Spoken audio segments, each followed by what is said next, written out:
Good evening, everybody. Nice to have your company wherever you're tuning in, all around Australia, all around the world, be it via Facebook or YouTube. SimShed Broadcasting's coverage of the Gentleman Sim Racing Club and Friday Night Motorsport for you, the end of week 4 of this first season of 2021. Tonight, an open wheel doubleheader for you to get you into the big weekend that is in Australia Motorsport. And, of course, it starts at the Circuit Park Zandvoort in the Netherlands, our first trip to Holland for 2021. And a nice dose of Formula 3 Dallara action there for you as part of Freaky Friday. And then 120 laps of Indycar drama and excitement coming away from the Las Vegas Motor Speedway as we hit the second oval and round 4 of the Indycar Road to Indy Series for Sharp, Extensive RT, and also Motor Focus. Good evening, everybody. Zach Caban, Nick Fadiatis, Chris Kisby with you. Welcome to our coverage of Friday Night Motorsport.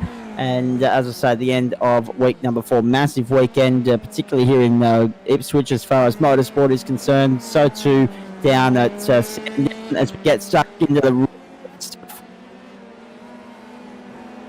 But so I'm just apologies, folks. I've just got my own voice coming back through my earpiece here. I know you're not getting it at home, but it just proved rather distracting. Quite then, sorry. So, yeah, real world motorsport starting back up, but there's still a lot of love for Simland right now. And let's get stuck into that. Nick, Chris, good evening. Freaky Friday, Combo 18, I think it was in the end. And F3s from Dallara, right up the alley of McHugh and Rayhana. Yeah, look, F3s, they used to hold the F3 festival here, didn't they? Back in the day? So I guess this is right, fitting. This is only fitting that we have the F3 Festival on Friday night here. Indeed. Chris Kisby, I'll get to you in just a moment. Let's have a look at some race stats here firstly, then I'll try and get through some championship points as well before we get going. This circuit, we're on the full layout, 4.30 kilometres, 13 turns, 55% fuel capacity for these cars. The race, of course, will be 40 minutes long. Friday ones used to be 45, did they not? So that's interesting. 40 minutes long there. Looking forward to seeing how all that plays out. Mostly cloudy, 21 degrees. That's the ambient. The track, 21 degrees as well. Southerly winds 14 k's an hour. The sun is moving twice as fast as it normally would. New little tweak setting within iRacing for our competitors to get accustomed to this season. But we are set to sim date 19th of the 2nd, 2021, 1:14 in the afternoon. So we've gone a little bit into the future because what is it now? 7:40. So it's only about 9:40 in the morning over there. In Holland. And, of course, the race itself, 40 minutes, according to the timesheets here. Pace car speed, 64 k's an hour. Pit lane speed, 60 kilometres an hour, should we need either of them. The incident count penalty set to 17, and then every 6x after that. 2 fast repairs enabled for this race. I'm going to have to come back to the championship points. We're tight for time. Let's go to the grid when that's ready. Brady McHugh and Jackson Rayhana the front row. Andre Youssef, Gary Cousins the second row. Matthew Dench and also Adam Coughlin third row. Scott Rankin, Adam Lavis fourth row. Then Josh Robertson and Jonathan Turner the fifth row. Joe Baldwin and Declan Reinhardt from row 6. Row 7 is where you'll find Jason Dunn and Brett Selby Wood. Row 8 is Chris Moyoma and also Brock Kelly. Row 9, Matthew Plevy and Julian Mookie with Dylan Gray rounding out the field. Are you surprised, Nick, that we've only got 19? Because as soon as we put the F3 result up last night and we said it's F3 at Zandvoort, we thought they'd be here in their masses.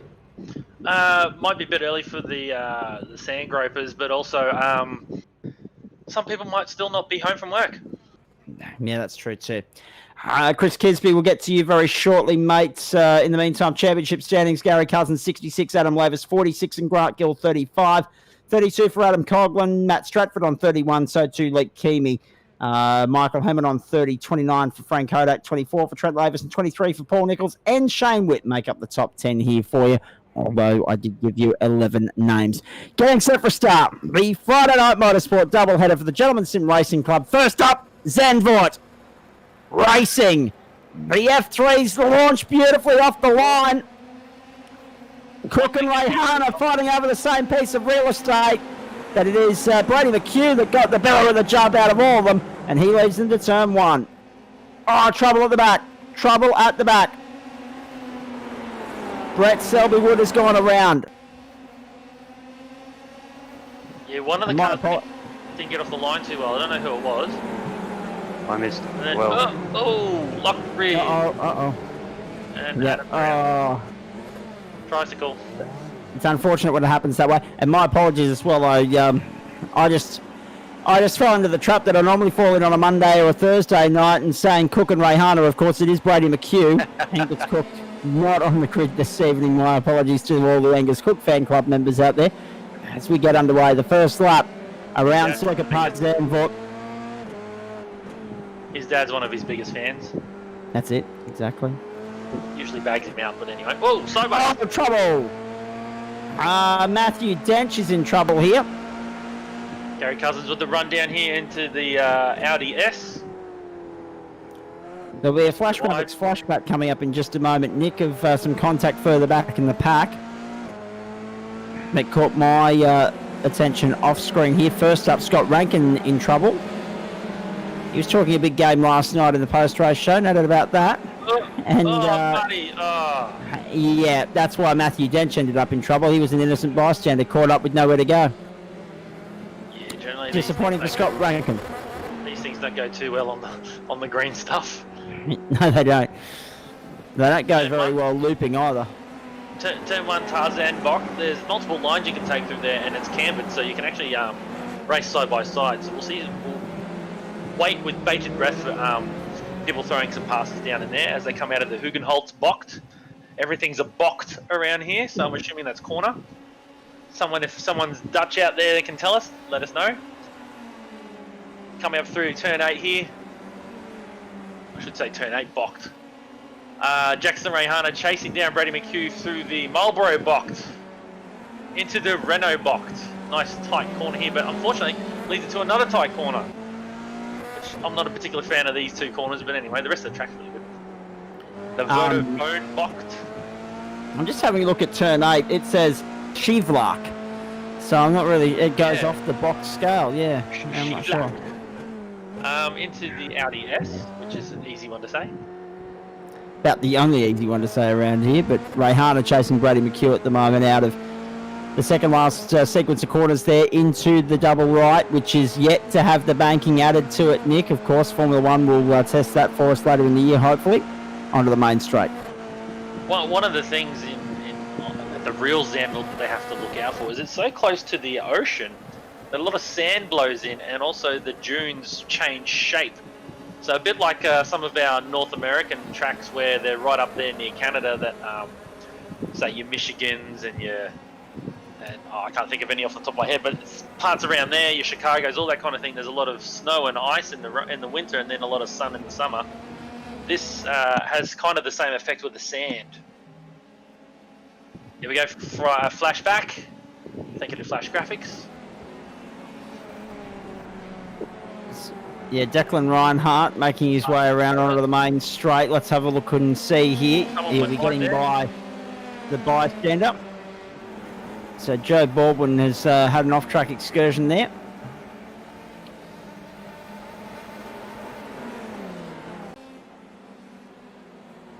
Through they go again. Brady McHugh, Jackson Rayhana. Good to see these two on level pegging. And Rayhana's a big fan of the F3 cars. McHugh has shone in everything he's driven so far this season. This will be an out-and-out fight for the race win. 35 minutes and 40 seconds to go. Sorry there. Yusuf's there. He's just holding on to their coattails as well. So if anything happens to these two, Yusuf's going to be straight through as Brady McHugh has just set the fastest lap on the previous lap. Let's see what he does this time.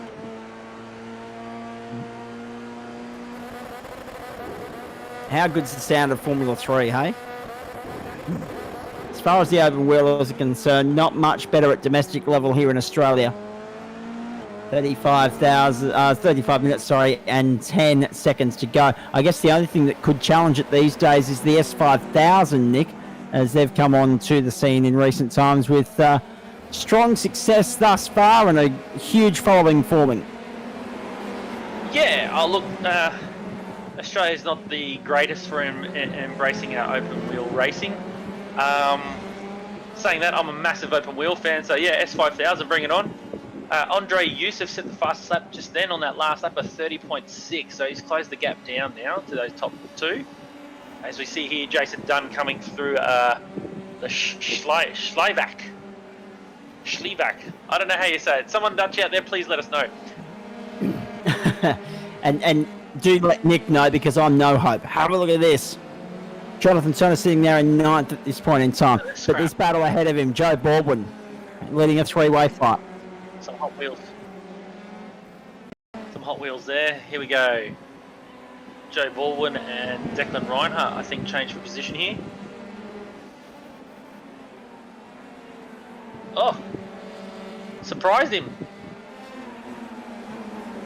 Nice move through the Marlborough and the Renault corners. A supreme move, actually. Really good stuff. Just, as you say, surprised him. Upset the apple cart. Jackson Rehana with the fastest lap of the race, a 30.2. He's really closed the gap now to just under 0.4 of a second to Brady McHugh. Now, also tonight, Nick, of course, the start of the Super Rugby season, New South Wales up against Queensland. Also, the second men's semi-final at the Australian Open, Stefano Tsitsipas and Daniel Medvedev will have updates from both throughout the course of the evening, and anything else we can find as well. 33 minutes left, so we're not even a quarter of the way through the race here. It's good to have your company wherever you're tuning in. Hope you're enjoying your Friday night with us. And, of course, it's a big weekend of motorsport. The best place to start this ride here on Facebook and also on YouTube. Make sure you flick us a message. Let us know where you're tuning in from. Unless you're Chris Stark, because he's just lapping it up on the beach on holidays at this point in time, rubbing it all in that we're not there with him. But everyone else, do feel free to let us know where you're tuning in from. Here's Ray Harner all over the back of McHugh at the moment, through the hairpin at the end of the back straight, and around towards the start-finish straight they come. Now they've got a fixed setup on this car, and it's the high downforce setup. Great for the back half of the circuit. Unfortunately, the gearing is just that bit too short that it tops out down the front stretch. So you really have to work hard through the twisties to get a good look down here at turn 1.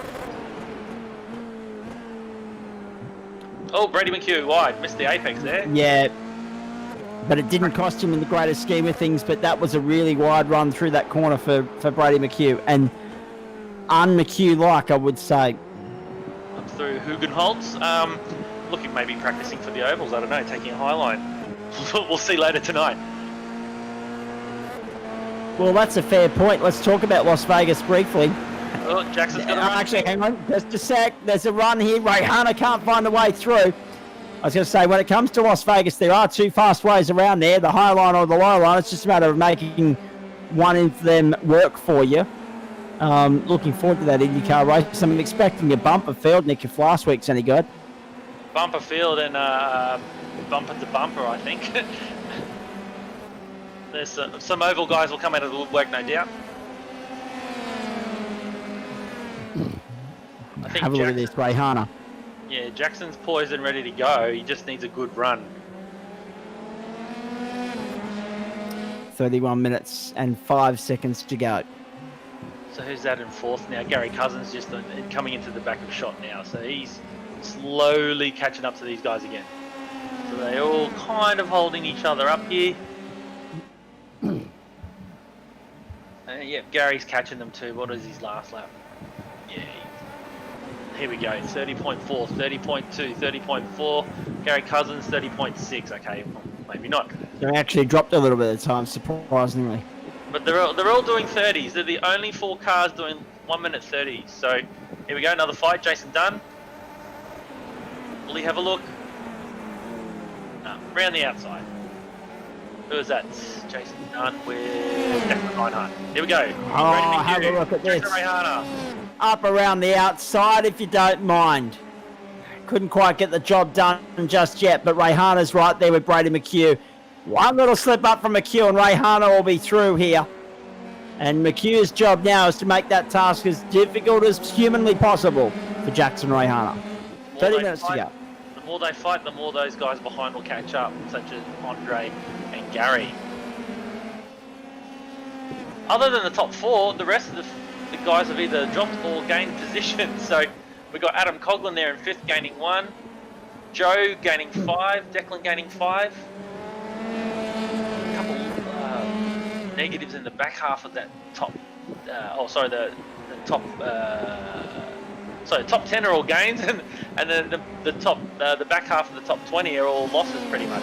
Here we go, Jackson Rayhana through the Ari Lyondike Bocht.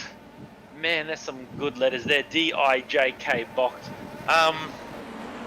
Into Tarzan. Seen some great passes if you go watch some videos of old, especially Formula One. Can't wait for them to come back in. It's supposed to be last year. It was supposed to be last year, and it was supposed to be May. This year, we're waiting until September to see Formula One from the Netherlands, and it'll be the second to last European round of the season. And how good's October looking? Singapore, Japan, break, USA, Mexico. 4 super venues and circuits in the space of 5 weekends there in October. But of course, everyone's talking about Zandvoort.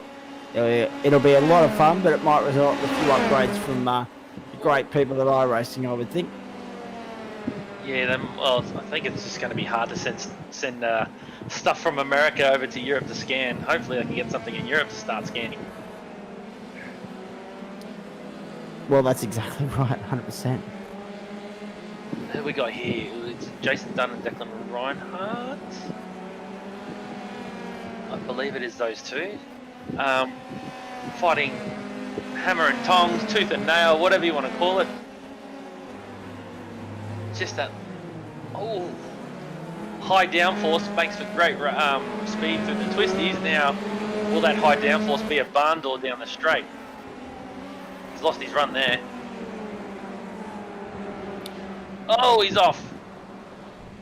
Okay, he was very lucky not to lose too much time out of that, but there is one car off behind him that has dropped a significant amount of ground. Have a look at this. Jason Dunn. There's the car behind, too, back. That bright green one. This one, Joshua Robertson. Yep. The Apex follows everybody off. Oh, what the hell? Make 2 gravel traps. There you go. At least there wasn't too many cars behind him.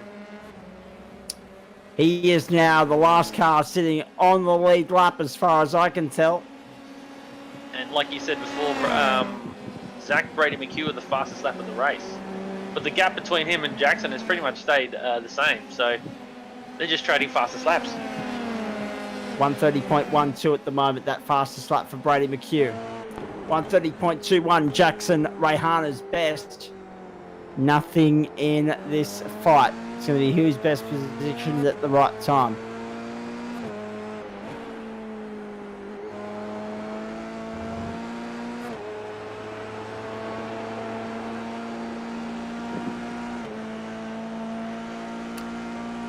So 26 minutes and 20 seconds to go. We hit lap 10 now, of course.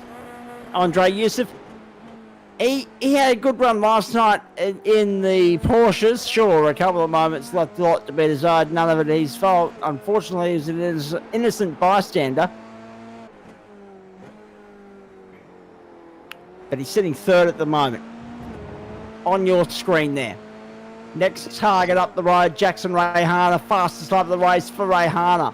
1:29.67, if you don't mind.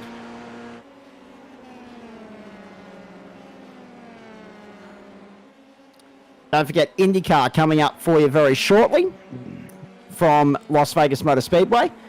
And I mentioned earlier the crisp, sweet sound of the Formula 3s.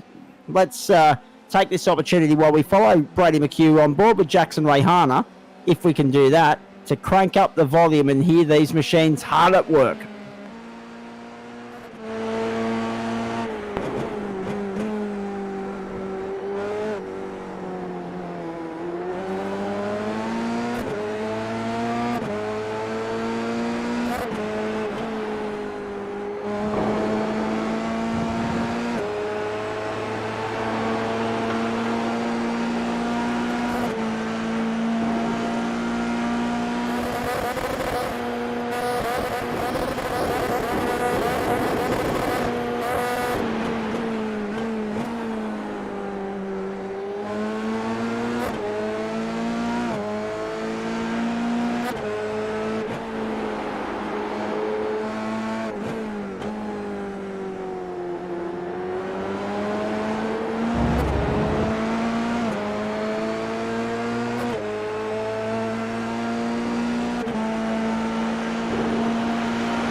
You do that, Nick.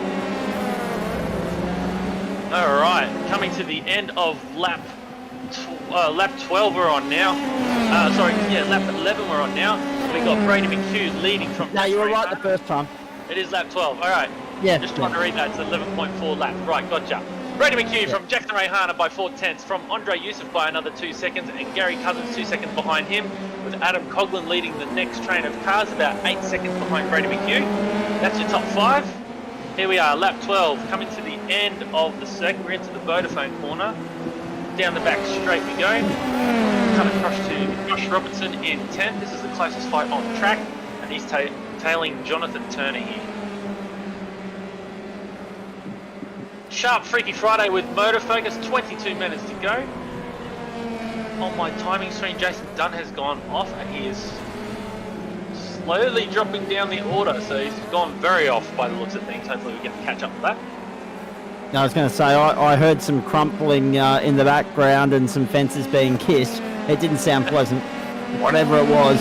Brady McHugh's now in the pit lane as well. Maybe he's Robinson on the inside, and job done on Turner. Nicely done from Robertson into 8th. A lot better than driving on the grass and the sand traps. Very good. Now let's see what we can pick up on the Flash Graphics flashback. Jason Dunn coming around the long sweeping right. Does he put a wheel off? Does he spin? Surely, There's a wheel off. There's a wheel off. There's a wheel off. There's all the wheels off. Wheels, and then there's the Armco. That's what I heard in the earpiece. The Armco wheel, Armco, bang. So we've got pit stops now with 21 minutes to go. Joshua Robertson coming through the Tarzan box here. We've got Jackson Rayhana now finally in the lead. He's probably saving fuel sitting behind Brady McHugh here, so if he can go longer and have a shorter stop.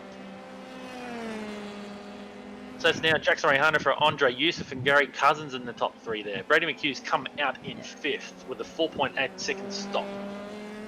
What's going to be really interesting here too, boys, is when we get to pit stops for those that haven't yet pitted.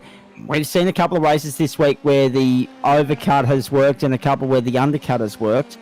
It'd be interesting to see which way it flows tonight, because Jackson Rayhana and Brady McHugh separated by 2 teaspoons of bugger all, a coat of varnish, and whether Jackson's staying out and going longer, whether they took tyres or not too is not known in the pit stop there, Brady McHugh. I wouldn't assume so given the time of the stop, 4.8 seconds.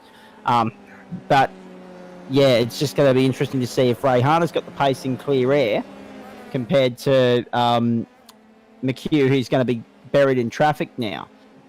Watch this space. Does the overcut work for Rayhana, or does the undercut work for McHugh? And what's the margin when they file back out into corrected order? Jackson Rayhana just did a 29.7. Andre did a 30.0. Gary Cousins a 29.9. Adam Coughlin a 31.3. But Brady McHugh, obviously this was an outlap, did a 46.5. So something to compare. A 46.5 with some other guys' outlaps. I assume, I'm not 100% sure, but I believe you will go past the start-finish line on that lap. That starts your lap in pit lane. So that will include your pit stop time. Indeed it will. I got it out eventually. Yep. Don't worry, I know how you feel. 19 minutes and 3 seconds to go. So we're half race distance. We're just a minute past halfway, actually. And a lot to look forward to across the course of the weekend. Can I just say off the top, a very big hello and good luck to all our friends out at the Ipswich Kart Club competing in round 1 of the National Karting Championships this weekend. I spent much of today out there. 260 competitors, obviously some Victorians locked out because of border politics and all that garbage that I'm not going to get fired up about just yet. But of course, the point system will be one where 5 rounds it'll be a drop your worst round scenario to accommodate the absence of the Victorians this weekend. But 260 still out there competing in the 8 categories this weekend. So we wish them all the best of luck. Heat 1 actually taking place tonight, and then heats 2, 3, 4, and the final in a big long day trackside tomorrow on track activity, 10 o'clock Queensland time. So get out there. Free admission as well, free for spectators, unlike about a kilometre up the road. So there's my pitch for the Queensland karting, for the Ipswich Kart Club and the Australian Karting Championships this weekend. Jackson Rayhana, fastest lap, 29.5. But this is exactly what we're talking about, Nick. Here's the spicy part. Brady McHugh only half a second slower, 29.9. So will that half a second make a difference? Exactly, 0.4 of a second. That's all it is. Rayhana now in clear air. Was he holding back a little bit there and just allowing Brady McHugh to have some fun and letting him into a false sense of hope? Or is Rayhana going hard because he's preparing for an in-lap? Let's wait and see. Well, he's going to continue on. He's going to continue on. Yeah, exactly. You just got to put less fuel in the further you go. So exactly. I'm not sure if tyres are done separately to fuel in this, or one end of the car compared to the other end of the car, like a Pro Mazda. But Jackson Rayhana again at 29.3, Andre Yusuf 29.8, Gary Cousins at 29.6. Adam Coughlin at 30.8. Brady McHugh comes across the line when we'll come up on the timing monitor at 29.5. So he's lost another 0.3. Another 0.2, sorry. Will this be the difference at the end here? Could well be. Actually, if you're not in the top 5, you're really not lapping anything faster than a 30. I was just about to say too, Nick. I really can't wait for the day, and we've been saying this for months now across our broadcast. I really can't wait for the day where they bring weather to iRacing. And I say that because I was talking to a couple of the guys out there at the Ipswich Kart Club today, where it has just started tipping down midway through qualifying, I might add. So it's been dry all day, and it started running halfway through one of the sessions. So they've all been preparing for it. But a lot of these guys do time in simulators. They've been competing in events like the Daytona 24, the Bathurst 12, etc. And I said, wouldn't it be nice for your racing career if your iRacing introduces weather, so that you just get another sense of realism and another opportunity to just get yourself race ready? And I reckon they'll all be saying a prayer or two now for the weather tomorrow, but it's not looking much better, if I'm honest. Yeah, oh look, I'm exactly in the same boat. I've had to send a pending text to my clients. I can't train if it's raining, guys. I haven't got any undercover, so yeah, exactly. I'll know at about 5 in the morning. So set the alarm anyway. Yeah, it's not ideal, but it's the world we live in. 15 minutes to go. Here's Brett Selby-Wood fighting back after an opening lap incident. Chris Moyoma, the retirement thus far. Julian Mookie, Dylan Gray obviously must be in race control because they haven't left the start line. Matthew Plevy and Brock Kelly didn't start either. So we only had 15 starters in the end, Nick. Brett Selby-Wood is 14th at this point in time of those that are still running, and he is the last. 17 of, do the maths, 17 laps in 26 minutes, so 14 laps. We're probably looking at another 10 maybe, or actually maybe 8 or 9 laps. So this is destined for about 25, 26 laps tonight. Jonathan Turner on your screen at the moment. Now we go back to Jackson Rayhana. And he got his in lap. Here we go. What about this? This is make or break. This could decide the race. McHugh's flying through the tight hairpin at the bottom of the circuit. He's making his way around onto the main straight. Rayhana is in the pit lane. He's not in yet. Hurry, Lion Dyke corner. They're coming down on the main straight to Tarzan. If we can get a big... He's out. Oh, he's got him. Rayhana's got him. And by a fair margin too. Rayhana out in front of McHugh by a second. So this is interesting because Rayhana is on the fresher... if he's taken tyres, he's on the fresher rubber. If he hasn't, this is an all-out fight now because it's just the two of them battling over the same piece of real estate for 13 and a half minutes, and they're only worried about fuel, not tyres. So let's wait and see. Cork in the bottle there. Adam Coughlin's lapping about a second slower than those two. So that's the tightest fight on the track, and it's going to close right up. Let's keep our eyes peeled here. He's gone longer, had to take on less fuel, and plus he had a couple tenths each lap. Paid off. And it's paid off, exactly. And while less fuel might not, I mean, the difference was 5 laps. So that is a lot of fuel less that he's got to take on. But in the greatest scheme of things, No, fuel only. It's more no tyres. So fuel only. So they're running on the same tyre wear. And interesting to note, as McHugh closes up on Rayhana now, he's within half a second. Interesting to note, Nick, 2 things here. So forget about tyre wear, because they're both going to be on worn rubber at the end of this race, because McHugh didn't take tyres either. Rayhana, not only did he have to top up with less fuel, which, I mean, I'm not sure exactly how much fuel goes in, how quickly it goes in, how much of a difference that makes, but the big difference here was that extra couple of tenths that he was able to chip away at McHugh while he had the clear real estate. Now, when you all say, oh, McHugh's put a wheel in the dirt. McHugh's put a wheel in the dirt. First step out of line for him all night. First thing he's done wrong, Nat has allowed Rayhana to skip away just a little bit. The other thing I was going to say too, Nick, 0.4 of a second quicker in the pit stop was Rayhana over McHugh, so that makes a difference as well. Big difference. I was actually going to say, in that lap, while we were watching the replay, they've obviously got around Adam Coughlin as well, because he was in front of them, and he must have had a slip up or something, but yeah, they've got around him now. So really, only 2 more guys to pit in front of these 2, which is Andre Youssef and Gary Cousins. And they're all lapping roughly the same speed. So let's see who's got the fastest pit stop, especially if Gary and Youssef have gone further. Gary's in now, by the way. There he is on the bottom of your screen. Hey, Nick, can you fill in for a moment? I've just got a phone call I've got to take. 100%. Good man. Now, Gary Cousins into the pit lane now. He's already got his counters ticking away up 13 seconds. You can see him there in the foreground. Jackson Rayhana followed by Brady McHugh across the line. So that displaces Gary down a couple spots. Adam Coughlin is in. That means Andre Youssef has made up 2 spots. He's currently leading the race by 19.8 seconds. Just to go over the pit stop times there, Jackson Rayhana had a 4.5 second stop. Brady McHugh 4.8 second stop. Gary Cousins 4.6 second stop. So he's come out 7 seconds behind these guys. So he lost out a little bit there.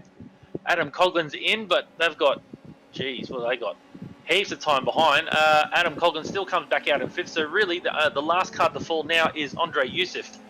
Will he go the whole way, or will he pit stop? Still 10 minutes to go. We watch Declan Reinhardt coming through the second last turn into the Ari Lyondike corner, which is now banked in preparation for the F1. And he's chasing down Jonathan Turner's big line of cars here. Jonathan Turner, Declan Reinhardt, Scott Rankin, all nose to tail. Into Tarzan. Nice bank corner there. Actually, I might request on the following lap, JP, if you wouldn't mind, we'll go on board with one of these cars and we can look forward and back, throw the gears and the speed up. We can actually get a bit of a feel for that. We'll do that on the next lap. Up the hill.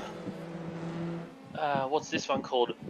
Hunsrug. And then up to Rob Slotmaker box through here. This is a very great part of circuit up here.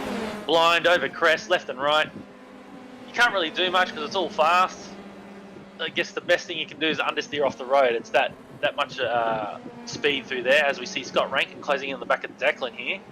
Declan takes a little bit of a shallower line here into the the Marlboro corner, or the Renault corner, my apologies. Then they're into the Vodafone corner, which leads them onto this next straight. Need a really good run here. Looks like Scott Rankin's got one. Will he have a look? He's looking to the inside, coming into the RDSs. Declan's just shown him a wheel, made him get out of it, into the RDS, and this next corner really dictates the run onto the main straight up to Tarzan. So lots of curbing there, not too much on the outside. He's got no! And there's a wall there. He's just an outside. Jonathan Turner's clouded the wall. Did he make the wall? And does he have a tricycle? Wow. Sorry, Zach, once again, I got to jump out. Just quickly, just double check if that's all right. You do that, that's fine. Let's have a look at Jonathan Turner here. He just missed the wall. How about that? And apologies to all. I had a very good evening and big shout out to a couple of the guys that were out in Willowbank this evening. Cliff Sedgley, Dave Roberts. that was them on the phone. They're back real world racing this weekend, of course, at QR. As you have a look at the speeds being achieved by Jason Dunn here on the little radar gun on the right-hand side of the screen. They, the first thing they said when I answered the phone, they said, geez, you're making a lot of noise down there. They didn't realise that I wasn't the one commentating down there, and they didn't realise that I was commentating sim racing. I said, you can't hear me, I'm 20 minutes down the road from you. Anyway, I was going to say, if they can hear me, I thought I might have had visitors at the door or something, but thankfully not the case. Jason Dunn, we're watching him at the moment, 7.5 minutes to go. Good luck to everybody out there competing. There's drags, there's motor racing, there's karting on tomorrow. It's a big day in the Willowbank Motorsport Precinct tomorrow, so good luck to Auckland. And now, Brady McHugh right back onto the tail of Jackson Rayhana here. And these two, it'll be no holds barred.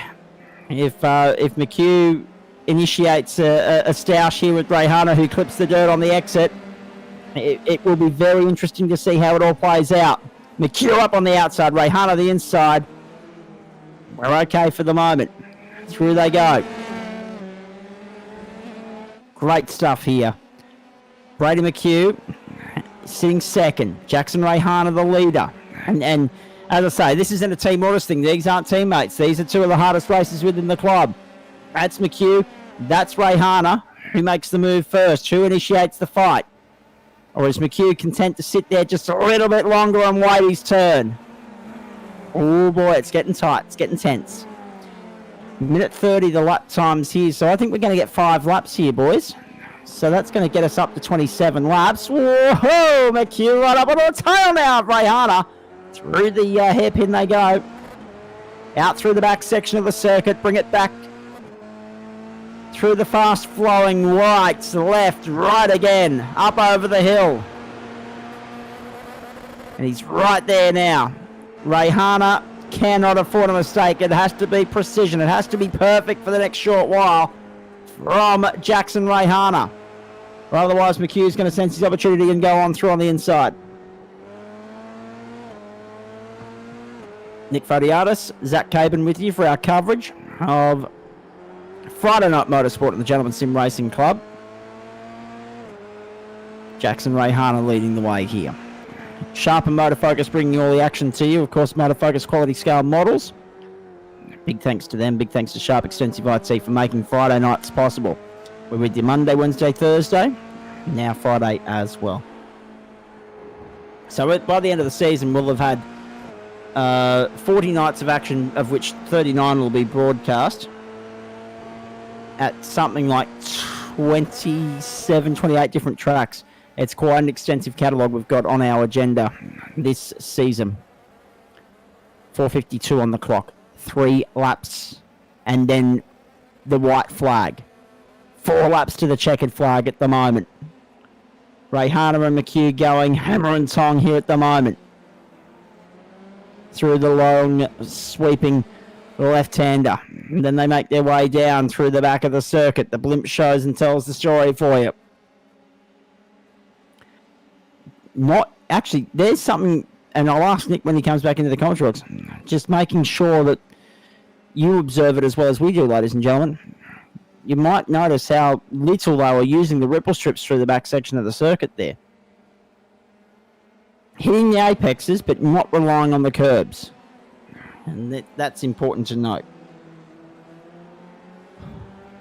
Nick's back with us. We've got Kester Ward standing by as well. I think Kester's going to step in and fill in for Paul Nichols with Indycar very shortly. But Nick, I was just making the point of all the precision driving from these guys, and for Jackson Rayhana, it needs to be ultra perfect from this point forward, or otherwise McHugh's going to get a sniff.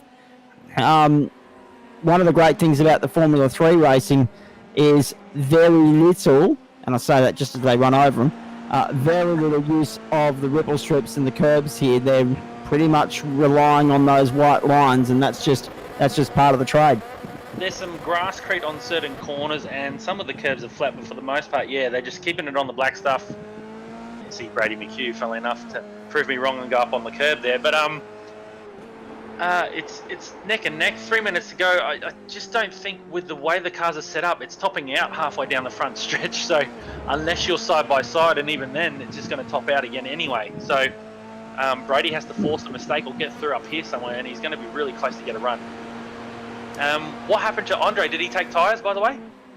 Andre Youssef, by the looks of it, he must have got a pit lane penalty because that's 44 seconds. 40 seconds, yeah. 40 seconds hold. He was in the pit lane for 44 seconds, but he clocked the fastest lap of the race, 29.24, which is just extraordinary. Oh no! McHugh and Rayhana come together. What about that? Who's third? Gary Cousins. And then Gary Cousins won't be able to catch them. He's too far back. Oh. Rayhana takes the lead back because McHugh stopped long enough to allow him through on the redress system. And with the time that they've lost being stopped, prevent us from getting an extra 2 laps here, will next time by be 1. Let's wait and see. Might still be in here with a shout because they both have broken cars now or damaged cars. Oh, what about this? Rayhana, it had been perfect until this moment. Now McHugh down on the inside. Let's wait and see this. So Jackson's a little tight and Brady's carrying more corner speed because he went a bit wider. Bang. Yep, drilled. Stick a door edge under the wheels. And that would have been tactical from Jackson, no doubt, to try and make it more difficult for McHugh to find a way by. And as it turned out, he didn't. Gary Cousins got Brady McHugh now on the timing screen. There he is on the run home. Wheels. Gary Cousins has a chance of stealing this, and we will still get the 2 laps. We're not going to miss out on a last lap thriller here because of that crash and the time lost there, which was about 10 seconds. We're still going to get back to the line and get one more lap here, folks. So stick around. It's the 27 lapper. We're on lap 26. Gary Cousins all over the back of Jackson Rayhana. Is he about to steal this at the death? I think he is. And Scott Rankin there, he may be a lap down, but he's having a great grandstand view. Oh, no, same thing again. Jackson's really slow on that apex. Yep. Maybe it's tactical, but everybody's carrying more speed than him. So with broken wings in iRacing, or at least bent ones, you lose a bit of top speed and you lose downforce. So which way does Gary go? We wait and see. So 40 seconds. They'll get one more lap in. They will. Only just, but they'll get another lap in. They'll sneak it in. 33, 32, 31. Gary Cousins all over the back of Jackson Rayhana. Look at how tight it is. The fight now at the back there. Brady McHugh is third. He's losing ground on these guys all the time. Adam Coughlin fourth. Joe Baldwin fifth. Andre Youssef sixth. On the main straight. Cousins to the inside and gets by Jackson Rayhana. Oh, Mr. Formula 3, he'll be gutted. They hit turn 1 and Gary Cousins could just be about to upset the apple cart here and put his name on the winners list again on Freaky Friday. He's loving this Friday stuff. That's how I first met Gary, funnily enough, on Friday Night Racing. He's loving it. And this will be his second win on Freaky Friday, if memory serves. He had a good ding-dong last week. Or was it a second last week? My apologies, yeah. With, who was it with again? Stratford. Stratty, that's right. Him and Stratty going hammer and tong last week, and now Gary just playing the usual Gary thing. He just takes it easy, plays a waiting game, and then strikes right at the end. Andre Youssef won week 1. Gary Cousins week 2, not week 3. He was second week 3. Matt Stratford week 3. So Cousins is about to register his second win of the season here. And what a moment that will be. Clock expires. Checkered flag out this time by Gary Cousins on his way home. What a performance this has been. The Rayhana and McHugh show has been upstaged. They have fallen for a sting in the tail. Gary Cousins is about to bring this round the last 2 corners of the Zandvoort circuit in Holland onto the main straight. And Gary Cousins does it in the Netherlands. He wins Freaky Friday in the F3. What will they bring us next Friday? We'll wait and see. Jackson Rayhana in second place, and I believe Brady McHugh for third. There they are. Extraordinary. Adam Coughlin. They just lost the unlosable. That was meant to be 1-2 all the way there, and then the sting in the tail. Extraordinary. And look, that's how I plan my races. You want to peak at the end, not at the start. we couldn't envisage the fact that Brady and Jackson were going to get together, but they've been tight the whole race. There's one slip up, unfortunately, and then Gary coming through, keeping his car in one piece. I'll be interested to see if he got 0 incidents. Well, that's true. What a race! Extraordinary. Brady McHugh, talk us through it. That was looking like you and Jackson all the way fighting the checkered flag. And then Gary Cousins comes in and says, "Thank you very much." Just talk us through the incident with you and Jackson, knowing full well that there was nowhere to go for you. My fault completely, mate. So sorry to Jackson. I think we just slightly different brake markers there, mate, and I just carried a little bit too much speed on. So sorry about that to him. And otherwise, it was a ripper race, and was really, really enjoying that. An absolute ripper indeed. Joe Baldwin's here as well. We'll get to him in just a moment. Mate, Formula 3s, they've got a special place in Jackson's heart. His eyes lit up when they come on to the agenda for this evening. I'm sure you're the same. The margin in the end, Gary Cousins 2.6 seconds to Rayhana McHugh, then third. Coughlin, Baldwin, Youssef, Reinhardt, Dunn, Turner and Robinson, the top 10. And you can have a look at the rest as you please there, ladies and gentlemen.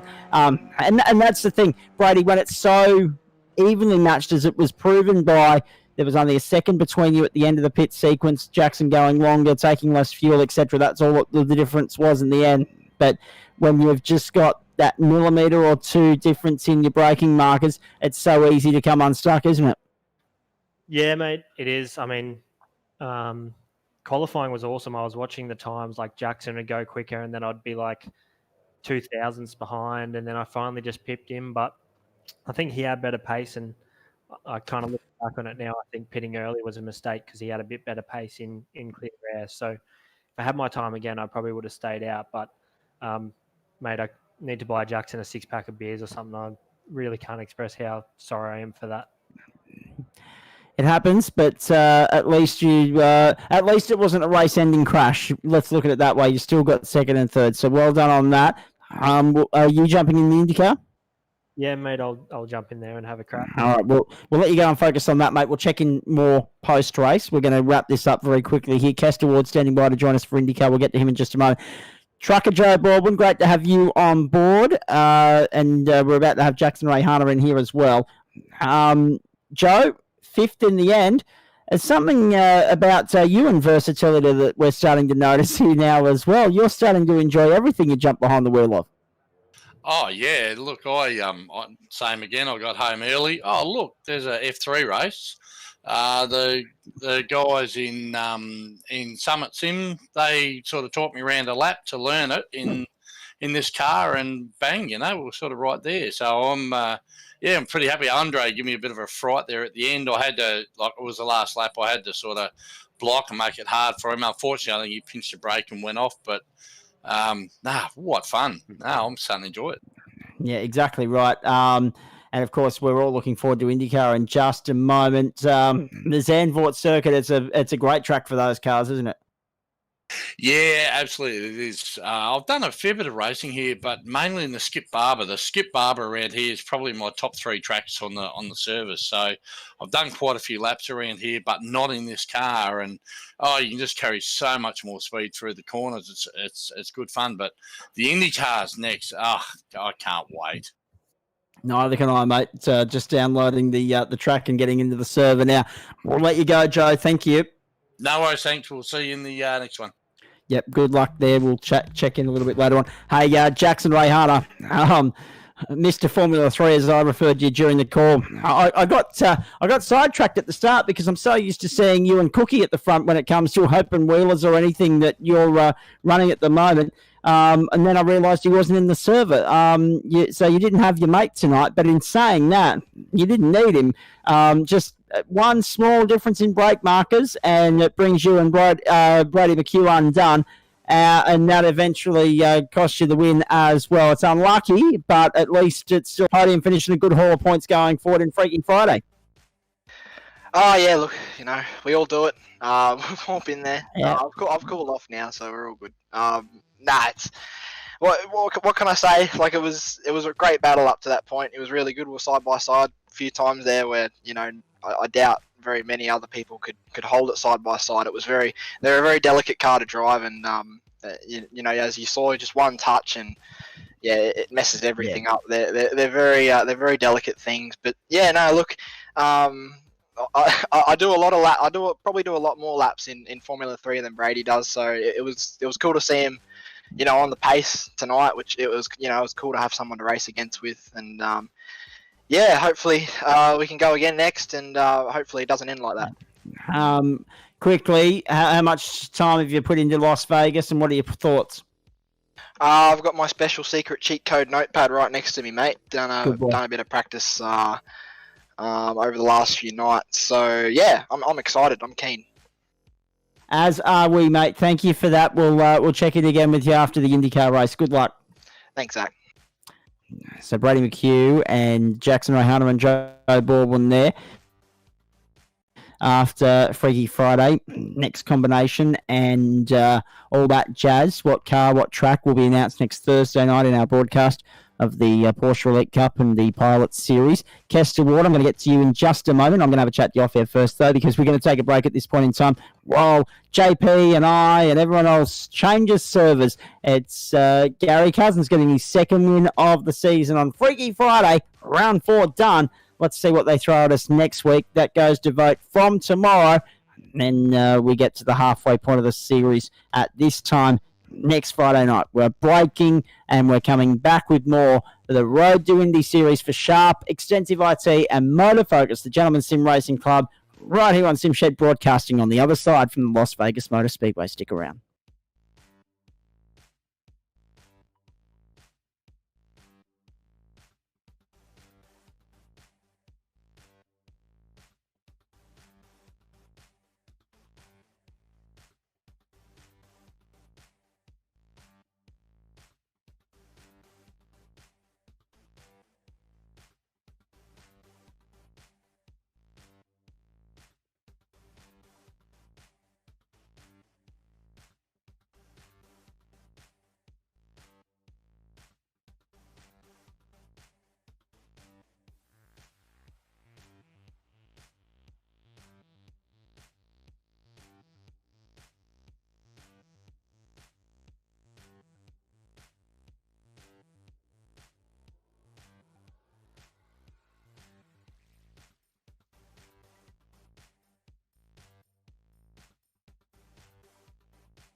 Nice to have you company wherever you're tuning in, all around Australia, all around the world. Friday Night Motorsport for the Gentleman Sim Racing Club, live right here on the Gentleman Sim Racing Club broadcast page.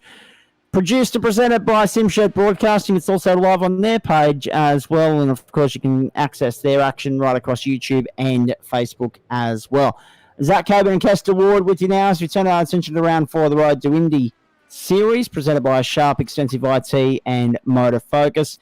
Kester Ward, great to have you back in the booth, mates. You're going to sit in with me tonight for 120 laps of the Las Vegas Motor Speedway. And to give us a little bit of insight, you're actually in the cockpit at the moment, just clocking a couple of laps just to get a bit of an intel, because oval racing is a completely different kettle of fish, and it's a tri-oval, and it's a quick one too. Yeah, 100%. It's down at the speedo. It's kind of scary, and then you realise you're only on a computer. So the guys that do this in real life are next level. We're looking forward to that immensely. Big night of IndyCar racing coming up here. I'll get to the championship points and a few other things in just a moment. Just upping the volume on Kester at my end so that I can at least hear the noise coming in from the iRacing server. And you know what the funny thing is about the iRacing server? For those of you that, let's give you at home a little bit of an insight into this. The noise coming out of the iRacing server is so loud, and people think I'm loud, so loud that I have to drown it back to about 5% out of the 100% capacity. You go into your volume mixer and you edit it. It's about 5 instead of 20, 30, 40, whatever the case may be. And it still comes through louder than anything else on the computer except maybe me. If ever you've been on the iRacing platform, you know what I'm talking about. Kester, what have you been doing with yourself in terms of sim racing, mate? I haven't seen much of you. No, I haven't done much. My actual sim rig wheel decided to pack it in a couple months back and decided it didn't want to cooperate anymore, so I had to wait on a new one. Fair enough, too. Hey, plenty of information to get through here tonight. So let's do that now, because we've just finished the practice session for this round of the series. They get an hour and 50 of practice, then 5 minutes of qualifying, and then the race is 1 hour and 5 minutes or 120 laps, whichever comes first. And I think given that we will have a maximum of 3 safety cars tonight, as per the rules of the series, we have more on ovals usually than we do on street courses and road courses. It's a 5-lap sole qualifying, 5 minutes sole qualifying, but 2 fast laps are required here, and that will help set the grid. You'll see the time start flashing up on your screen in just a moment. So Las Vegas Motor Speedway, 2.41 kilometers or 1.5 miles, 4 turns, although let's face it, it's essentially 2. I don't know why. I don't know how they get 4 out of 2, because it's just one long continuous damn corner. 50% fuel limit in these cars, so that's a 35-litre tank. Nick tells me they should get about 30 laps to a stint. 3 tyre set limits in this race as well. That's a new feature. 3 safety car limits, so we're probably going to see 3 pit stop races tonight. The weather, we've skipped forward in the server to 9:16 p.m. That's server time on the 11th of the 4th, 2021. I don't know why we're in April here, but that's okay. To draw the comparisons for you, Las Vegas, being over on the West Coast, is currently 19 hours behind us. Normally about 17 hours behind us come April. And I'm just getting some feedback from the other end at JP's end there, if he can hear me and drain that for me. Sorry about that, folks. Partly cloudy, 24 degrees on track. Massive shunt for Brady McHugh and his hot lap 2. I know we'll see that on a Flash Graphics flashback, but my goodness, that's bad. And that was almost as bad as Sebastian Bourdais all those years ago at the Indianapolis Motor Speedway. My goodness, that was a massive hit. Okay, sorry. Fair bit going on here. Haven't been able to hear everything. So let me go back and just make sure that I've ticked all the boxes here as you continue to watch qualifying. We're not far off the end of the session. 2.5 minutes down, 2.5 to go. So normally in April, the difference between here and there is 17 hours. At the moment, it's 19, so we're not too far into the future on the race time server here. Julian Mookie has had a monster shunt on the main straight as well. There'll be a few of them tonight, folks. The replay driver will be going working overtime tonight, earning its keep. 24 partly cloudy, 25 on track, winds northerly 3 kilometres an hour. That won't mean much. Race 1 hour, 5 minutes, or 120 laps, whichever comes first. Pace car speed 97 kilometres an hour, pit lane speed 80 kilometres an hour. Incidents 17x, then every 7x after that. And if you get 31 incidents, you get a disqualification. 3 fast repair limits. That is important to note as well. Fastest so far in practice was John O'Hill from Rick Vincent and Jonathan Turner. In qualifying at this point in time, Rick Vincent, Josh Millard, John O'Hill, Philip Clark. Fastest, then Jackson Rayhan and Nick Fadiatis. And Kester, the great variety of the IndyCar series so far. I don't know how much of you've seen. 3 rounds, 3 completely different courses. We've had a road course, we've had an oval, we've had a street course. Now we're back on an oval. 3 different winners as well, which speaks volumes for the competitiveness of one of our new favourite series in the club here this year. 100%. It goes to show how different these are to drive at different types of tracks. So they're the same car, but it's vastly different. Even between ovals and actual ovals and everything like that, it changes the dynamic of how to drive the vehicle a lot. It certainly does. Good to have you on board, mate. Look forward to hearing your insights throughout the race this evening. I just want to, before I go to live timing, I want to update you all on the championship points, with apologies for not having done that sooner. After 3 rounds, Nick Fodiatis leads 76 points, Adam Lavis 73, and Jackson Rayhana 69. Rick Vincent 62, Julia Mookie 57, Chris Stark 56. Angus Cook on 44 points in 7th, Gary Cousins in 8th on 42. 9th place is where you'll find Bevan Moyes on 40 points, and 37 for Josh Thomas rounds out the top 10 here. So consistency is the key to scoring points in the IndyCar series and not rage quitting when it all turns to the proverbial. And a few of us could learn a lesson there, Kester. Yeah, 100%. I can understand it's a pretty easy thing to want to do, but I mean, I've always had success when you stay in the race. Even Nick's birthday race a few years ago, I was 2 laps down, and I think I finished second. Yeah, well, I was going to say Nick's birthday race last year was won by one of your skid control counterparts or colleagues in Trent Lavis, so that was good fun too. Looking forward to seeing what Nick's birthday bash is going to be this year. I'm sure it'll be another hit out around Indianapolis, given his love of these cars and that circuit. And it'll sync up nicely with the 500, of course, this year back in May. Right, let's have a look at a grid here in just a moment. It's a massive field. It's a big monster lineup. 29, I think we're going to have start this race. Rick Vincent and Josh Millard, the front row. Have a look at some of these times here, folks. Like, I mean, 100th of a second separating first and second, but not even a 10th of a second separates the top 12. Vincent Millard, front row. Hill, Clark, second row. Rayhana, Fodiatis, third row. Turner, Hodak, fourth row. Cook, McHugh, fifth row. And then Baldwin and Thomas from row 6. Row 7 is where you'll find Gary Cousins. Row 8 is Brett Selby-Wood. 14 cars within a 10th of a second. Get out of here. That's insane. Tony DeRossi and John Simpson from row 8. Declan Reinhardt, Peter Matson, row 9. Julian Mookie and Adam Lavis, row 10. The last oval winner coming from the outside of the 10th row. Let's see if he can back it up from what he did in Michigan. Aidan Rice and Jason Dunn from row 11. Warwick Sharp and Scott Rankin from row 12. Row 13 is where you find Kester Ward and Jonathan Hancock, but we know Kester's not racing per se. And we've had a couple of others drop out as well. So just the 24 starters here. Let's wait and see how this plays out. Will Jonathan Hancock start from pit lane? That I'm not sure, ladies and gentlemen. So it could just be the 24. And to be fair, unfortunately, as we have a look at drone cam here for you, have a look at that. Magnificent. Up close and personal. With the outside of the front row, Josh Millard, Rick Vincent from the inside of row 1 with a pole position. So, I mean, Vincent, Millard, Hill, Clark, Rayhana all haven't had a win yet, nor has Fodiatis, nor has Turner or Kodak or Cook or McHugh. in the IndyCar Series. Chris Stark ran round one. Adam Lavis won round two. And, of course, round three, just last week, was won by Bevan Moyes on the streets of Long Beach. So let's wait and see how all this plays out. I'm not going to ask you for a tip, Kester, because it's like trying to pick the winning lotto numbers. It is a tremendous lottery what's going to unfold here over the next 120 laps.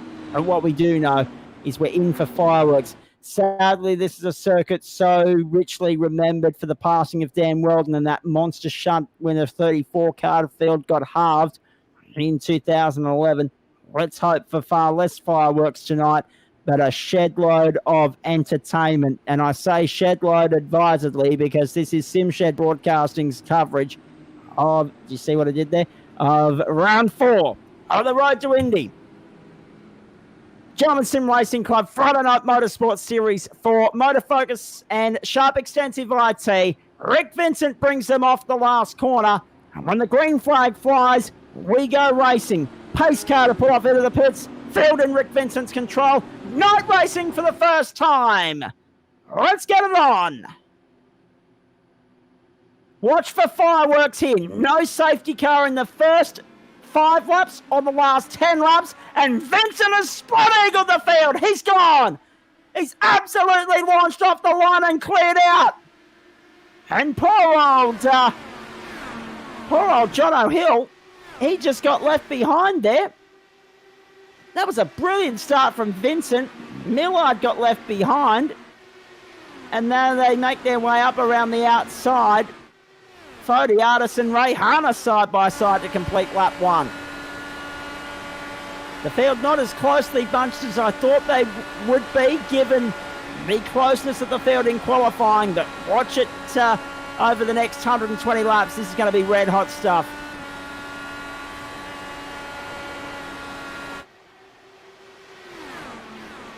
Oh. Trouble further back in the pack. I heard a car go into the grass or the wall. I think Josh Thomas is in trouble. Let's have a look at the flash graphics flashback. This is the first one of the night. And there'll be more in just a moment. Oh, 2 cars into the wall. Bang, monster shunt. First fast repair of the night about to be used for those 2 gentlemen. Nick Fodiatis sits 4th at the moment. Josh Millard, fastest lap of the race, 25.03. Lap 5 of 120. Here's another incident.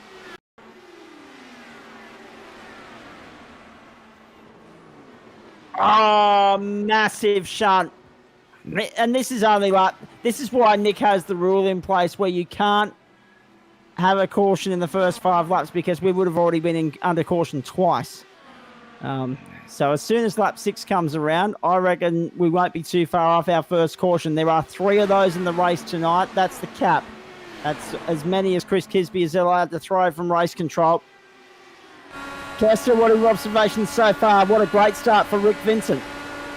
100%. He's checked out of there, and everyone else, I think, has just got to get used to the cars. They move around a lot on this track, so when you get up next to someone, it's not hard to get it to sidestep into the car next to you like we've seen already. 24.89 for Rick Vincent, fastest lap of the race, if you don't mind, as they stretch across the back straight. John O'Hill sits there all over the back of Vincent at the moment. Have a look at this up on the outside, going into turn 4. Can he get the job done? No, he can't, not just yet. Onto the main straight. High line being chosen as the preferred way around this course by some. Low line by the rest. Rick Vincent hanging very low down there on the white line as they make their way around turn 1 and 2. Across the back straight. Things have started to settle down, but we've got a few cars already a lap down. Have a look at this. Scott Rankins, Declan Reinhardt, Frank Hodak, Josh Thomas, Gary Cousins, Aidan Rice, Gary Cousins, Joe Baldwin, Pete Madsen, Tony DeRossi, all out of business at this point in time. They're in the pit lane 3 laps down. They won't make that back. Rick Vincent already in lap traffic here. Trying to fend off John O'Hill. Josh Millard trying to go with them as well. And they're on the tail of lap traffic here. But lap traffic works differently on ovals, Kester, because you can use it to your advantage to slipstream. They don't necessarily get in your ride if they're at full tilt. 100%. And the big thing with these cars, similar to NASCARs, when you get up behind someone, eventually get sucked up to them. But the way these do it, steroids, is most of the speed. So actually, judge it correctly, get past the lap car on the end. And the person he gets stuck there the whole way through the corner, and you live car links. Caution. Yellow flag is down. The first caution of the night. Not sure if it's an incident that's triggered this, Kester. I'll get back to you in just a moment. But it could just be a competition caution, and it is by the sounds of it. So lap 10 is our first competition caution of the night. You won't see these every 10 laps, but it's certainly not in the fuel window.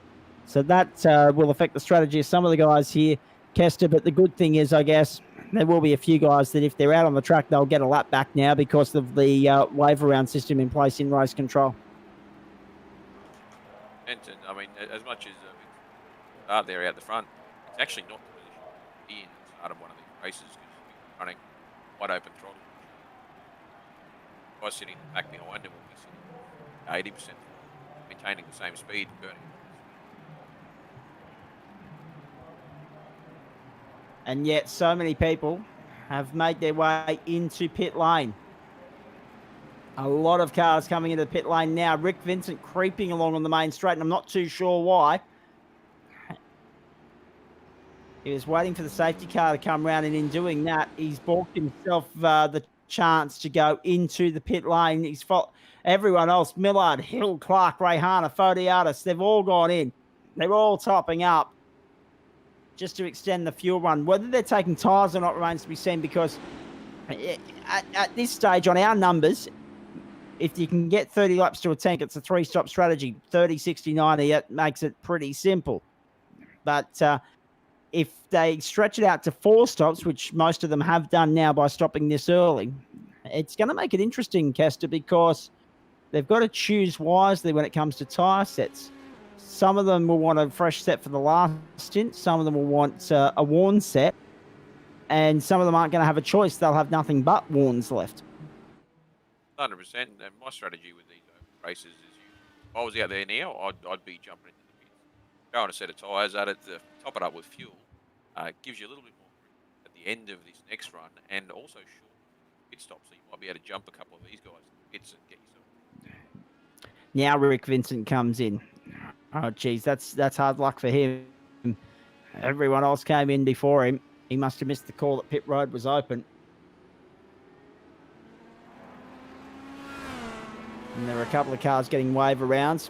Not sure if the green's going to fly this time by or next.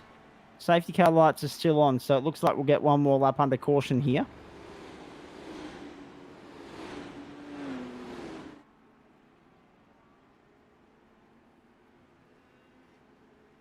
Declan Reinhardt's blowing up within the iRacing comments. I don't know if you can see that, Kester. But Declan Reinhardt is obviously in this field at the moment, not happy with something. Try and find out what that is a little bit later on and report back. But Warwick Sharp, Angus Cook, Brady McHugh, Julian Mookie, and Adam Lavis, the top 5 on corrected order. What about Adam Lavis? Was 20th on the grid and now sits 5th. He won the last time we were on an oval. There's something about this oval racing that's sitting nicely with Adam Lavis, Kester. Yeah, certainly, and anyone to keep an eye on there. He's got the oval strategy down, of being patient, being consistent. And he knows that it doesn't matter where you are for 80% of the race, it's where you are at the end there. So set himself up for the race to be counts at the end. Exactly right. Warwick Sharp up 22 positions already. Angus Cook and Brady McHugh up 7. Julian Mookie and Adam Lavis up 15 apiece. So too Jason Dunn, who sits 7th. There's the order on the totem pole on the left-hand side of the screen. And John Simpson up 8 positions. So everyone in the top 8, with the exception of Jonathan Turner, has gained big time off the start. Turner has only gained 1 position, having started 7th. One more lap behind the safety car. Lights are out. We'll get a restart on lap 14. We had the first caution thrown on lap 10. There are 2 more competition cautions to be thrown during this race tonight. And there will be a couple of guys very disappointed that they didn't get amongst it on the opening laps there, because that means that they're pushing it uphill for the rest of the night and trying to get back into this race. Kester, once we get to the next caution, I'll ask you a question about safety cars and your thoughts on them. So, I mean, obviously we don't have safety cars in a lot of our Queensland motorsports, so it's a novelty for some of our guys, but I'll get your thoughts on the safety car procedure in just a moment and what you think about it all in terms of as an iRacing customer, viewer, and competitor. They make their way around onto the main straight in the meantime. Rolling start, 2x2 restart as well as the main start here, so that's quite interesting. I think that's all those that are a lap down on the outside, I think you'll find. Restart procedure back underway. The first restart of the night from here at the Las Vegas Motor Speedway. It's a nice conversion off the line from Warwick Sharp.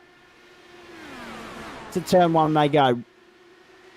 Watch for Rick Vincent trying to come through from 14th as they make their way around onto the back straight.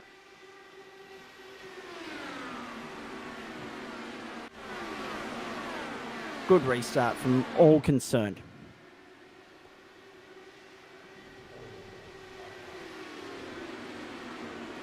Something's happened to Warwick Sharp. He's down in the pit lane, and I'm not sure why. We'll wait and see here. Flash graphics flashback might tell the story. Warwick Sharp is sitting in the pit lane. Did he get it crossed up on the exit of 3 and 4? Yes, he got sent, I think. I think he got sent and spirals into the pit lane. In fact, he might have been lucky enough to land in his actual box there. But the way that he's skidding along the pit lane would suggest otherwise. He might be up for a penalty a little bit later on. We'll wait and see.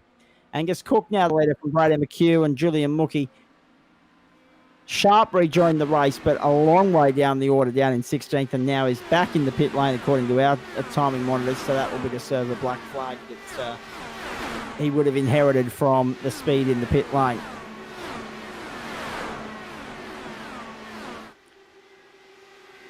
Hard to find a clear bit of real estate here, Kester. I mean, when the field is so evenly matched, if you're in the pack, it's a logjam.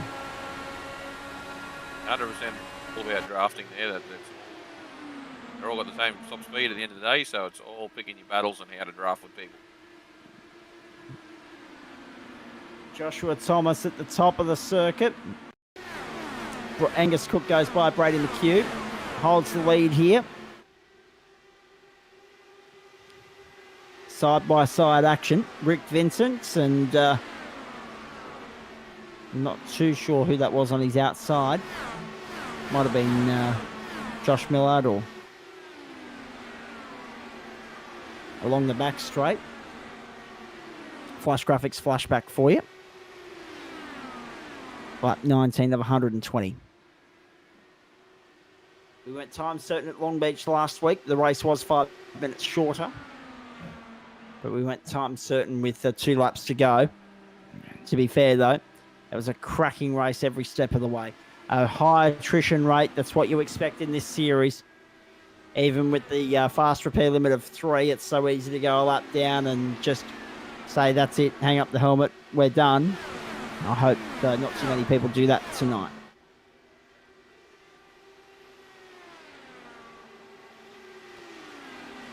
Here's a good opportunity.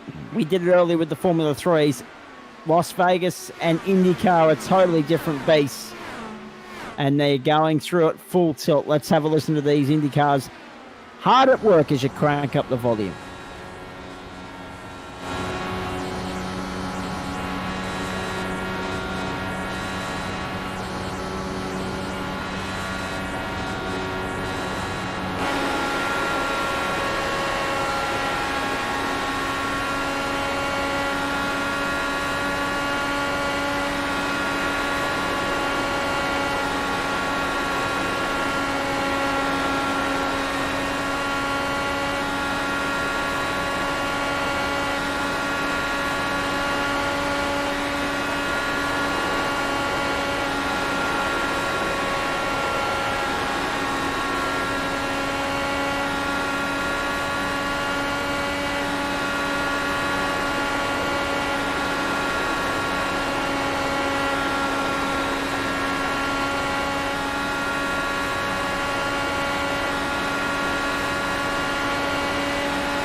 You're riding with Angus Cook, the race leader. But look at the logjam he's got behind him. McHugh. Mookie to the inside going into turn 3. Good aggressive driving from Julian Mookie. The oval racing, given that it's such a different beast, really opens up the playing field, and it really brings a few people like Julian Mookie to the table as a potential race winner or a race threat. This is a beautifully executed move on the inside of Brady McHugh. Doesn't get much cleaner than that, Kester. Oh, that was beautifully executed. Tell you what, it might only be a field of, well, we've got 15 on the lead lap, but my goodness, what a 15 it is. And you got 7 or 8 of them in shot there at the moment, coming round turn 2 on the rundown. Oh, in the wall! Brady McHugh in the wall! Massive shunt for McHugh. We just saw him go hard left off the exit of turn 2, and another incident for him tonight. He just caught the bottom of the line, and the white line, and bang, look at that. That's a monster shunt for Brady McHugh. And look at the rate in which he was spewed back onto the racetrack. Oh, what G-forces he must have carried with him into the wall there. That's a monster shunt. That's a big key contender out of business. Nick Fodiatis to the inside of Angus Cook into the lead. Oh, it's all happening here in Las Vegas. Don't worry about the casino. The motor racing circuit is where it's at. And Nick Fodiatis leads from Angus Cook. Julian Mookie, Jonathan Turner, Adam Lavis, and John O'Hill fighting over the same piece of real estate as well. Trouble there. John O'Hill off the circuit and into the lane. Oh, was there contact? Let's have a look at this. Nick's cleared. That's fine. Don't worry about that. We want to have a look at John O'Hill. There he is. Yes, there was. Oh, no, he did it on his own. He did that on his own. He's on pit road and without a paddle. Well, Kester, that's been a frantic couple of laps. The boys have really started to open up now. And it's Angus Cook returns to the race lead, we should point out. Certainly, that's surprisingly easy to do in these. When you get right up behind someone, they take all the air off them and they don't want to turn. And then as soon as that car moves, it gets all the grip on the front end and down you go, exactly like we just saw. Rick Vincent back up to 7th after starting from pole and pitting a lap later than everybody else. More trouble at turn 1. Brett Selby Wood's gone round. Oh, my goodness. It's getting harder and harder. Oh, actually, I'm not even sure how he managed to do that, why he was so low to begin with. And then how they all missed him, I will never know. I was just about to say, one of the hardest things to do in oval racing is avoid a wreck around you. But everyone managed to avoid Brett Selby Wood on that occasion. And at this point in time, just 9 cars remain on the lead lap. That's not good for the spectacle, but by gee, the pace being shown by the leaders from Cook, Mookie, Fodiatis, Ray Hanna, and Vincent, and then Adam Lavis as well, Josh Millard, John Simpson, Jason Dunn. It's next level stuff. Vincent's going to be one to watch here as well. I've been watching him come back up through the track, and he's one of the few that can position the car high, low, doesn't matter. He's overtaking people either side. Notice certain drivers such as Nick favour the inside line. Vincent's moving the car around where he needs to and beating people up. So lap 34 of 120. Rick Vincent, we right on board with the pole sit-up. Sitting there 5th at the moment. Still very much in contention here. What's also interesting, boys, we're getting towards the pit window because Nick reckons there was about 30 laps to a tank. All these guys came in lap 10, 11, 12. So they have now 6 or 7 laps before they're going to be in that window, which is fine because we know they're going to have to stop twice more anyway. And they might even add a third when the safety cars come out. If they come out. Struth. How about this, eh? Angus Cook in the pit lane. He's the first to jump. And to be fair, Kester, you might see a couple of shorter stints from the guys now, given that if you stop lap 40, you stop lap 70, you stop lap 100, they might just stretch it out so that they can fuel up on, lap 95 and still get home. And wait and see what plays out there. Nick's in the lane. Nick's slowing down and coming in. And he's pulled it up nicely there. Lap 37 of 120. Have a look at this on the inside. Jackson Raihana to the inside of Julia Mookie into the lead for the time being.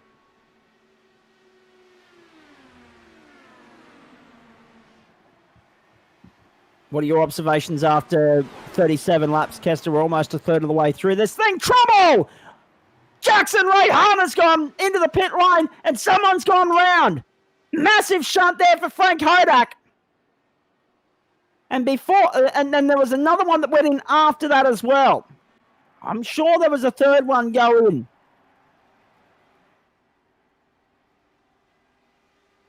Jeez, that's been madness. So we're a third of the way through, Kester. Let me pause, take my breath, and get you to offer some insights on what you've seen there. Quite interesting watching everyone's strategy. I think Nick made the right call there to come in pretty early on, get some fuel, get some tyres, because he's out there on fresh tyres while these guys are taking the pit stop. So it might only be a second or two a lap that he's going quicker than the used tyres, but that still puts him further up the racetrack. You guys keep an eye on here, and everyone's actually driving quite smoothly. But I still think Vincent, as it goes on, I think Vincent's probably going to be right there at the end, just watching the way he's positioning the car and driving around all the obstacles. Oh, no, trouble. Angus Cook. I'm not sure how he kept it on the black stuff there.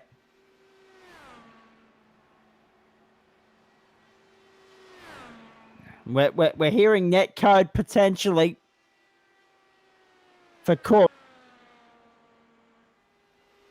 Lap 40 of 120. Cook, Fodiatis, Raihana, Mookie,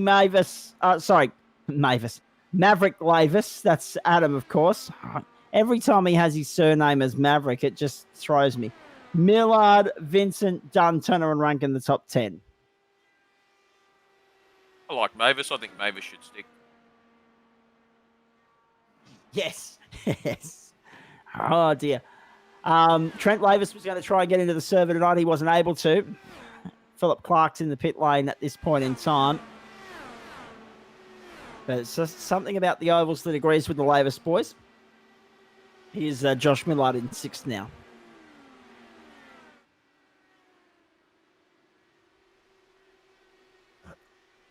42 of 120. Up on the inside. Lavis on the inside of Raihana and job done. Raihana now under pressure. And passed by Josh Millard. Raihana's losing ground all the time.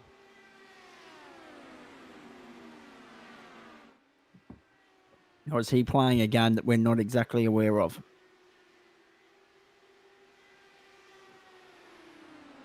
.43 of 120. Across the start strike again.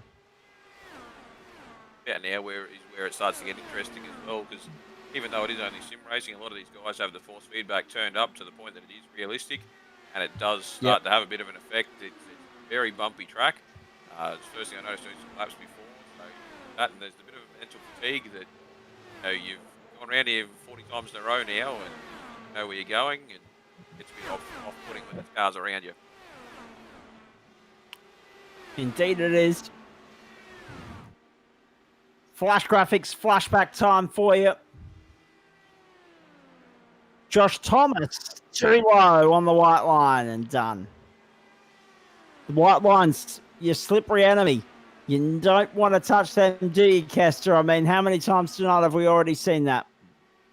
Yeah, I did the same thing in practice. It's right where you get down on that. All it does is gets all the air under the car and you've got no aero left. And these things without aero drive like a 4,000 horsepower go-kart. They're atrocious. Glee kart, actually. Just to add insult to injury, we go from go-kart to billy kart. Brilliant. Brilliant. Angus Cook and Cody Ellis, Julia Mookie.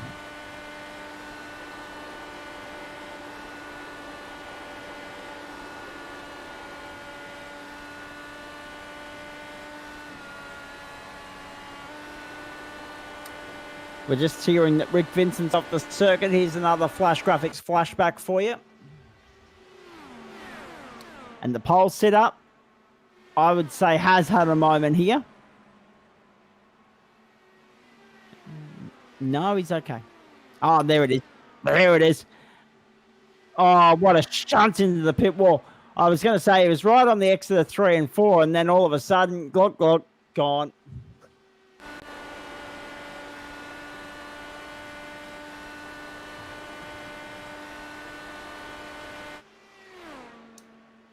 .48 of 120. Cook, Fodiatis, Mookie, Lavis, Millard, Rayhana. The top 6. Let's climb aboard with Angus Cook. He's got a 3.4 second margin. This is how the IndyCars work. We love this opportunity to crank up the volume.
Let's have a look at the movers and shakers thus far in this race. Let's do a run through the field.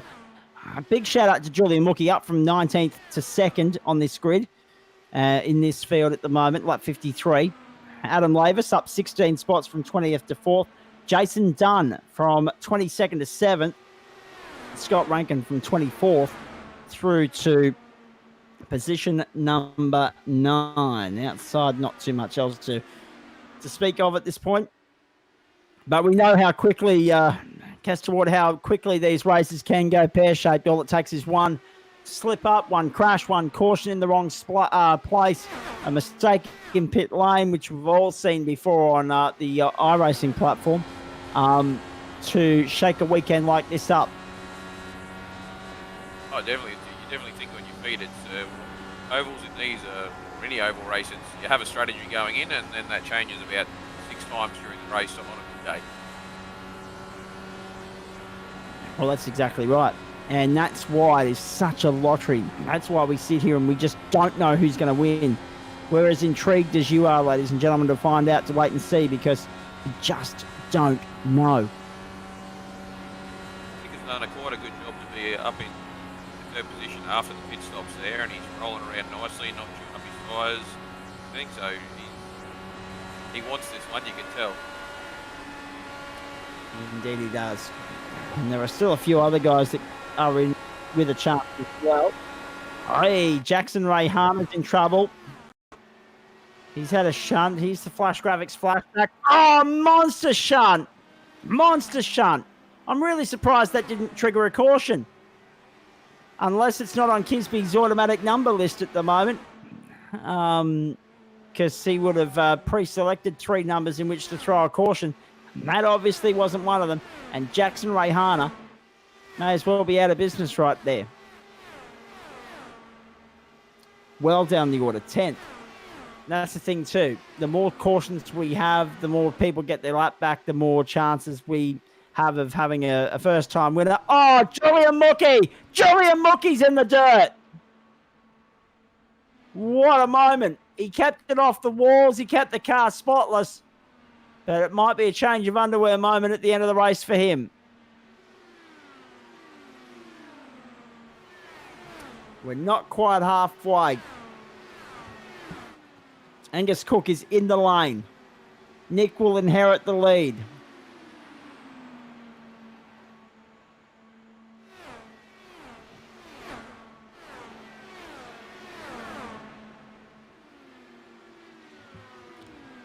Josh Millard sitting there third at the moment, fighting over the same piece of real estate with Angus Cook and Julian Mookie.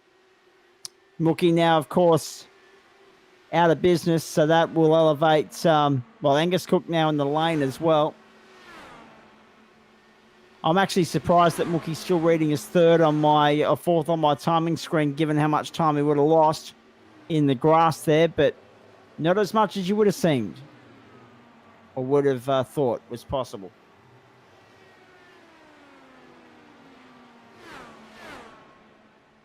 Lap 60. Nick Fodiatis in the lane.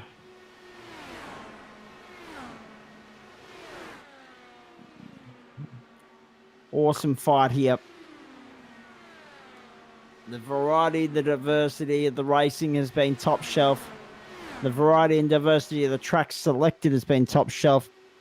Well done to all that have played a huge part in putting this together Friday night. Sharp Extensive IT and, of course, Motor Focus. Kester, let's get some thoughts from you at this point in time, because old mate Adam Lavis, he's hit the front now. Of that and seeing if he was going to follow Nick into the lane, and personally I hope he doesn't. He's got a couple of lap cars there that'll save a bit of fuel. So.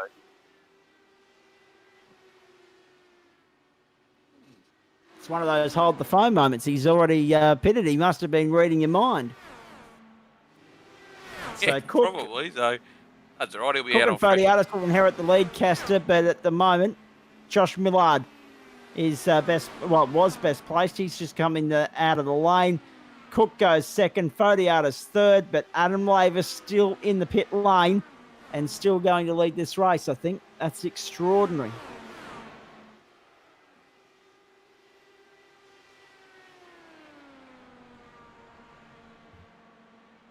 And if it is, he's got fresh rubber on that thing now from the looks of it, so you should be good for a couple of laps.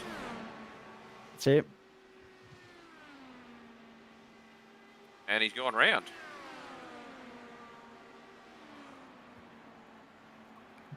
So Angus Cook and Nick Fodiatis lead the way. Adam Lavis, let's have a look at this on the exit of the pit lane. Now the caution flies as well. So we've got our second caution. Straight up in the racing line. 3, 2, 1. This is going to be horrifying. Bang! Massive shunt. Not sure who it was that collected him, but holy moly, you had to see it coming. We all sit and collectively hold our breath when moments like that occur.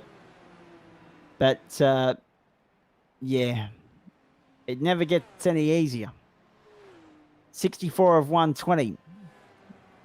There's the running order on your screen. Pit stops underway.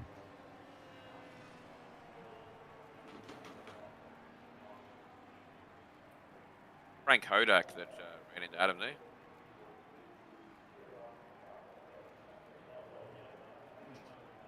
So Nick will line up behind the safety car, Angus Cook as well. Lap 65, 120.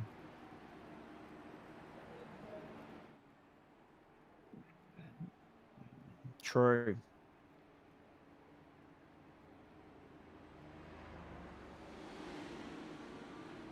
Indeed it has. So Nick's right in this race as far as strategy, as far as fuel is concerned. And I hate to add insult to injury.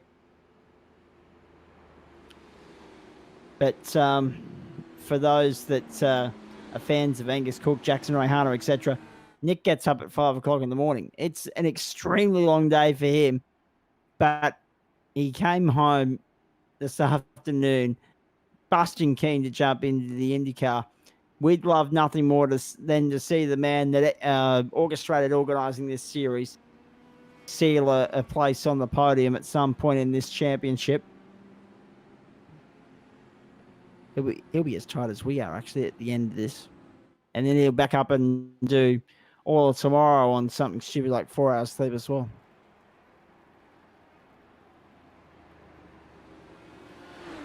Okay, just hearing through the headset that there could be an end of line penalty being handed out, and it's another big name if that's the case.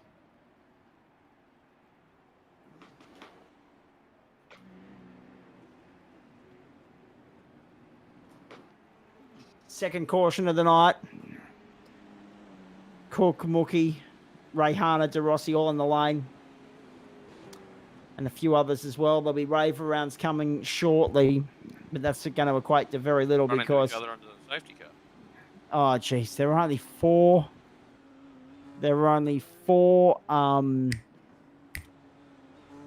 drivers still on the lead lap. I'll get my sentence out eventually. Don't worry about that. So we'll wait and see if we can grow that list. Well, that being said, everyone that was a lap down is now 2 laps down. I don't know what's going on. I don't know what happened there, but yeah, somebody ran straight at the back of Josh Miller.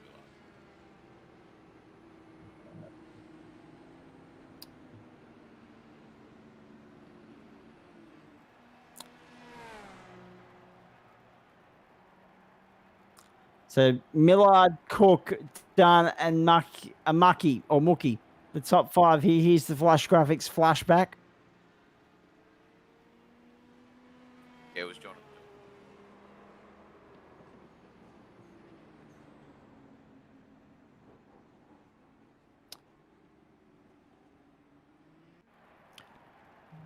We're going to get a restart next time around, I'd suspect, when the lights go out on the caution car, the pace car, which will leave us with 53 laps to go. Too early to ask you for a tip, Kester?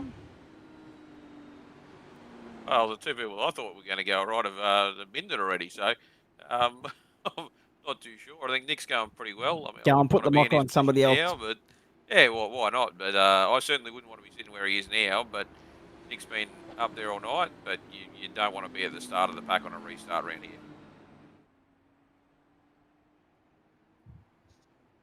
As I said, the brainchild behind the Road to Indy series leads the way here.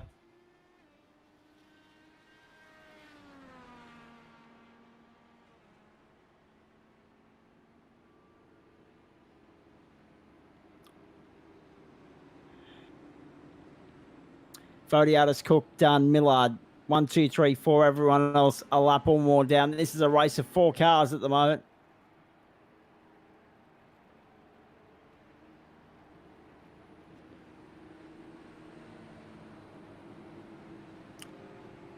Field lining up again in 2x2 formation. Here's the restart for you. Fodiatis, Cook, Dunn, Millard. Race back on. Caution car off. Let's go. That was the second. We've got another caution period coming up sometime before the end of this race, if Chris Kisby should throw it.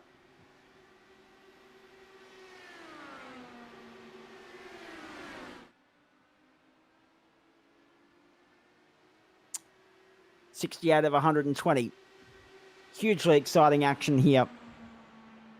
And now we hit the 69th lap.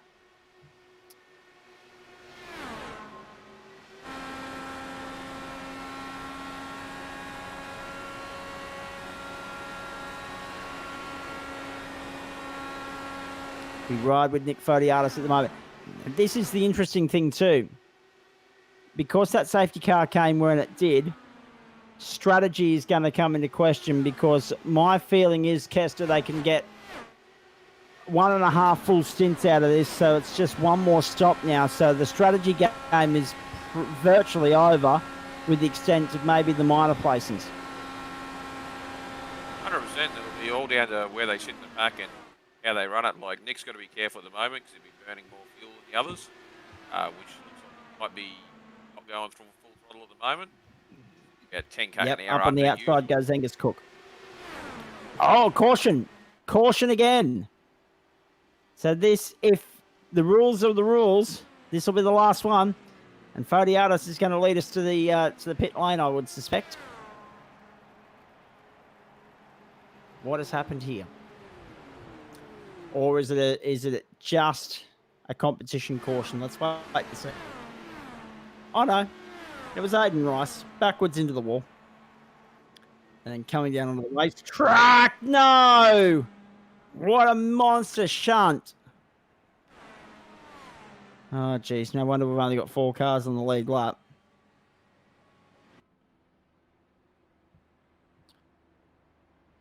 Just going to dive in here. Of course, I've kept it a little bit quiet in parts over the last few laps. Apologies for that. It's just my body clock is giving out on me at the moment, and I'm trying to press on as best I can. So bear with us, folks.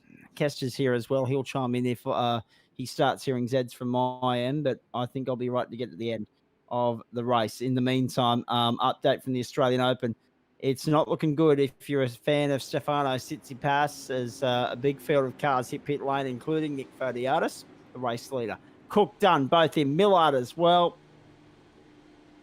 But the Australian Open 6-4, 6-2. Medvedev over Tsitsipas, 2 sets to love. And it's 3-all on serve in the third. Doesn't look like too many drivers are worrying about tyres. They're just happy to be back at the racetrack. So we'll wait and see how all this plays out.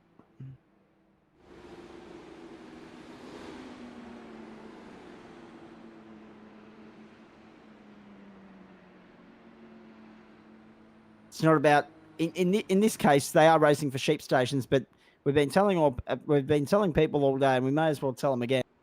It's not about winning; it's about having fun, and we're having fun tonight. We hope you are as well. 46 laps to go next time by the line.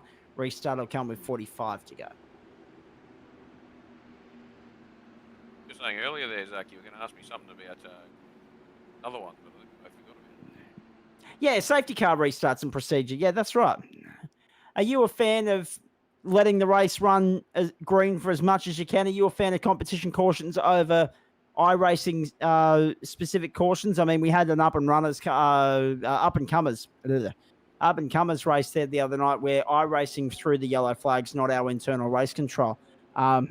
So that meant that a lot of the decisions were taken out of our control, and iRacing triggered the yellows pretty quickly.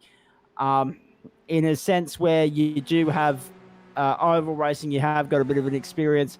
I know Nick's rules are Nick's rules, and we stick by them, but are you a fan of letting the race continue even if there are cars sprawling across the road in 1,000 pieces? I think it's good when they do have the caution. I'll say the only time I don't like a caution when I'm racing is when I'm leading, because it puts everyone right behind you again, obviously. I think it's brilliant, and especially in something like the up-and-comers, it's great because some of those guys, although are very quick by themselves, they're in the up-and-comers to learn to drive around the other guys, and that's exactly what the caution does, is bunches them back up and back in that position, run around. But as a spectator, I love cautions. It brings on the night racing. The nice racing we like, but sometimes competition driver is quite frustrating. But the ovals, I think they're almost a necessity. With as soon as somebody goes round, it's just too hard to dodge them.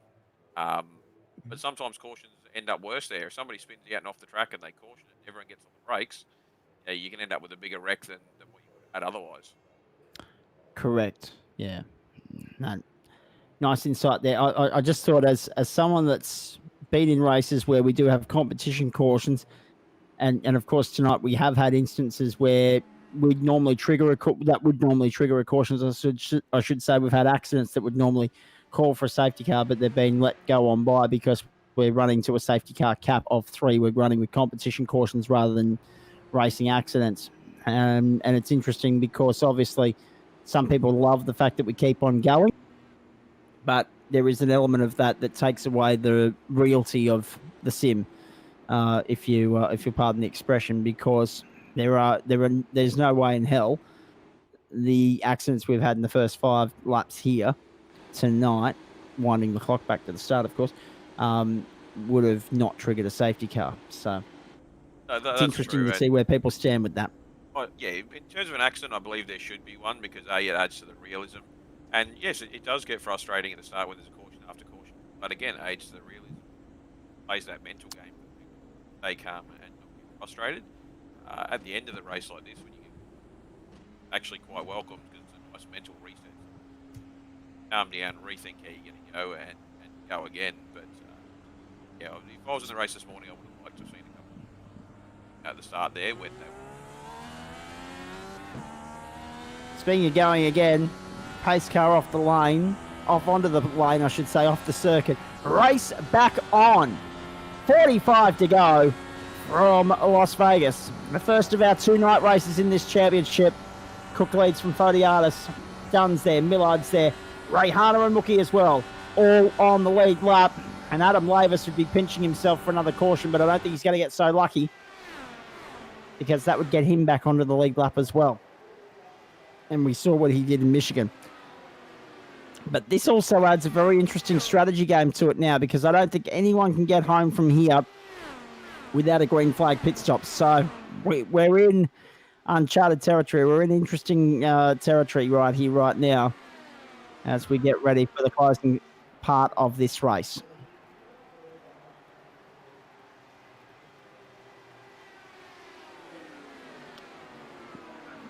Okay, interesting. I'm just hearing him here that Cookie come in a couple of times last time round, so keep an eye out for that. They've all got fresh rubber. Look at that. Times coming up on the screen. 25.13 for Cook, 24.67 for Dunn, 24.99 for Fodiatis, 24.90 for Miller, and Dunn's lap, the 24.67 was the fastest of the race so far.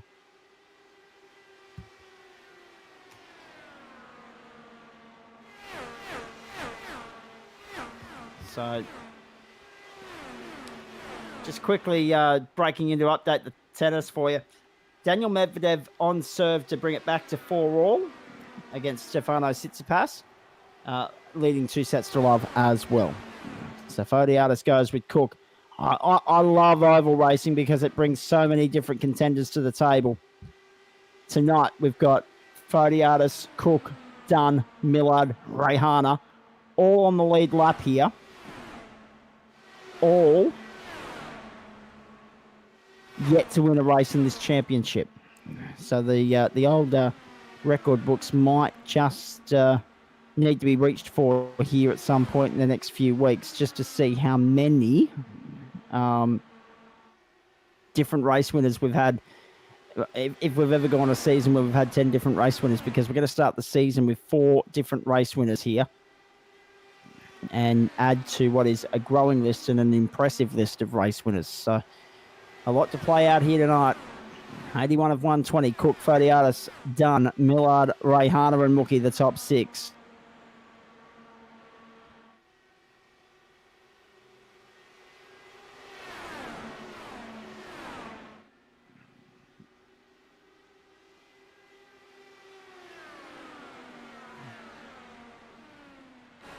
He's doing extremely well to get up there, especially considering how big of a day he's had, as you mentioned.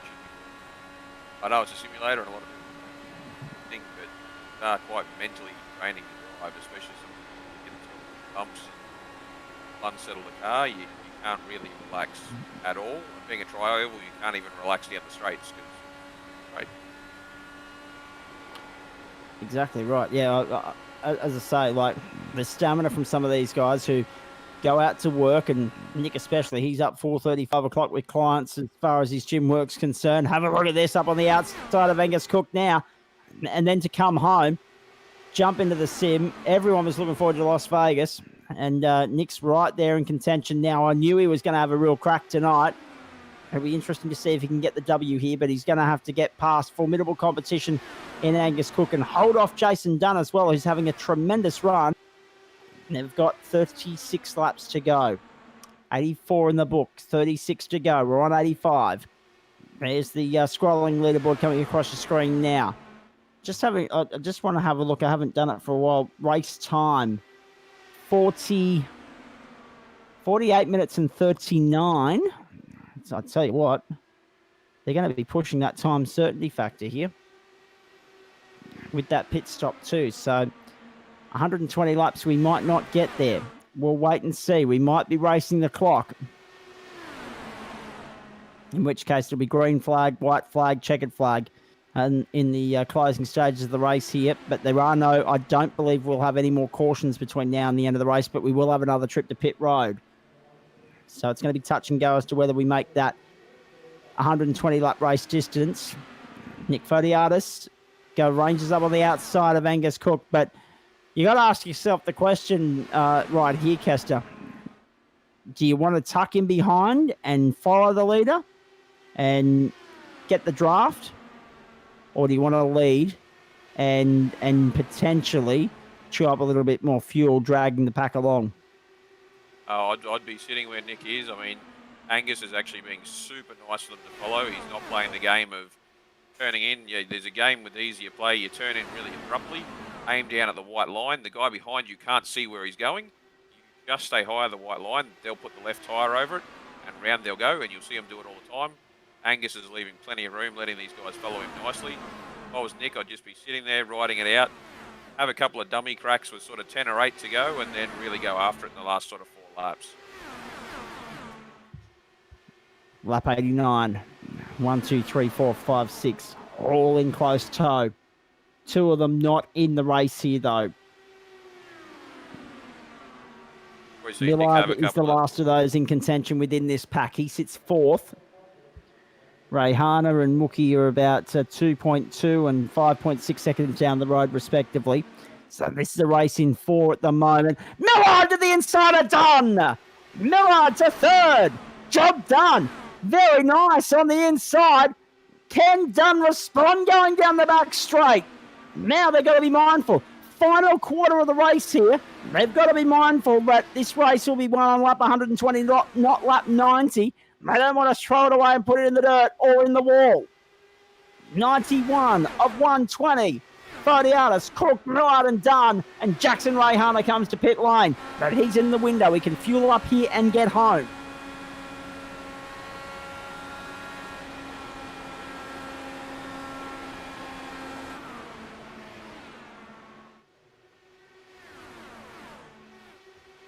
Nick's position in that car, he keeps poking the nose out to the high side. I think he's hoping that Cook gets used to him poking the nose down there, moves high on the entry on one of them, and Nick can fire it down under him and get around him. Across the back stretch they go. Oh, this is just extraordinary stuff. Dunn's on track for a very good result here. Oh, trouble at the back! Rick Vincent, the pole sitter, in the grass. And Julian Mookie's in the pit lane as well, we should point out. Adam Lavis desperately wants to get his lap back, but he's no chance of doing that at the moment. He's a lap and a third down on this pack. And then there were 4. Cook, Fodiatis, Millard and Dunn. How critical is this last round of pit stops? Oh, jeez, Millard. Millard's gone in a big way. And that was contact with Jason Dunn. I'm sure we've lost Millard there. Did we? We just lost Millard big time, didn't we? Have a look at this on the Flash Graphics flashback. And all it was slipstream and tow, and Dunn caught too much. And maybe Millard got backed up. Bang! Look at that. Gone. Catastrophic incident for Josh Millard. And then there were 3. And I just finished saying, but you don't want to throw it away on lap 95, lap 90, whatever. And unfortunately for Josh Millard, that one not his fault. Fodiatis still trying to go with Angus Cook. That's what I was saying Jason earlier. Dunn's lost a little bit of ground as well, and we've got lap traffic in the road. Earlier about having to be careful about how quickly these suck up to the car in front is. That's all it takes, and you end up running up the back of someone. So it's quite an easy thing to do.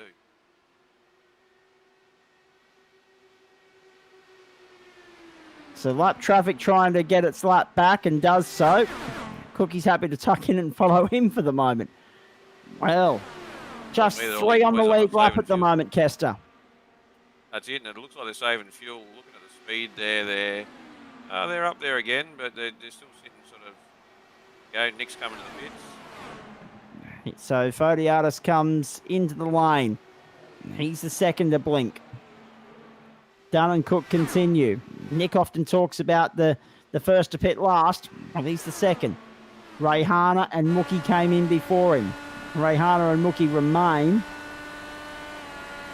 They're in positions 5 and 6, but Rayhana's well clear of Mookie in that battle at the moment. And Adam Laver sits fourth. Now Angus Cook is in as well. So is Dunn. So is Dunn. So the battle for first and second is on right here. Fodiatis leaves the lane on lap 97. Oh, move by Nick there. Hopefully come out in clean air without 2 people mirrors, and you can just focus on driving. Let's wait and see. Fodiatis foot to the floor and goes. So Angus Cook moving from his spot, but he's got to get back up to speed, and so does Nick. Look at this.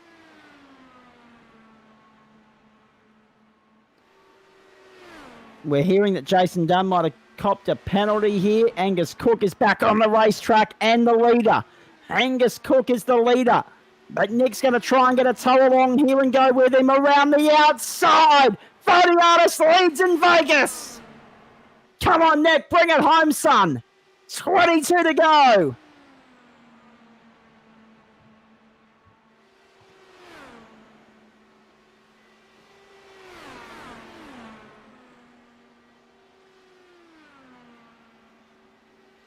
So, Nick Fodiatis is the race leader. Cook, Rayhana, second and third. Actually, that is Jackson Rayhana that's closed right up onto this pair. That is Rayhana in third. He is all of a sudden a contender here. What about this? Can he go with these guys? Will they balk each other up and bring Rayhana into the fight? And then in that case, well, look out, Nick, because Cook and Rayhana, we know what they're like. They'll work together. And I'm not sure if Cook's aware that Rayhana's so close, but they've pulled away to the tune of about half a second on him that time around. And Cook's happy to sit there with Nick at the moment. Watch, we might have a photo tonight. Photo finish. If these two continue for the next 19 laps. There's a bit of dust being kicked up there, a little bit of smoke around, but we continue on nicely. We're good to go to the end. And we'll take you there commercial free.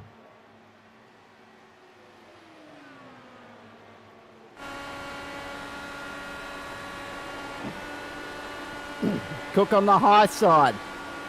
Hoi! Fodiatis just happy to hang low and ride in the middle. And ride the low line at the moment. It's working for him. Cook around the outside. Try to find a way by, but unable to at this time.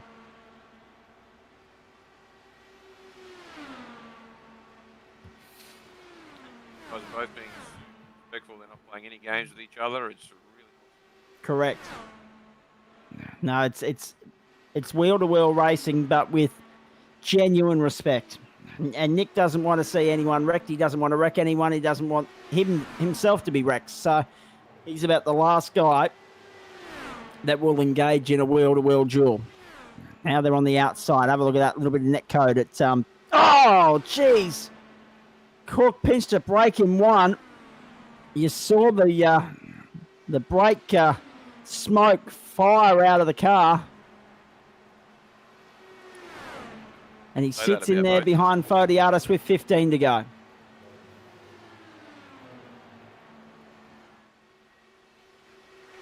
Huh.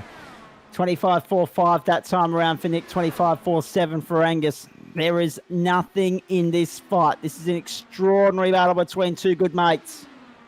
We are 15 laps from home, Kester. This is set up to be a cracking finish.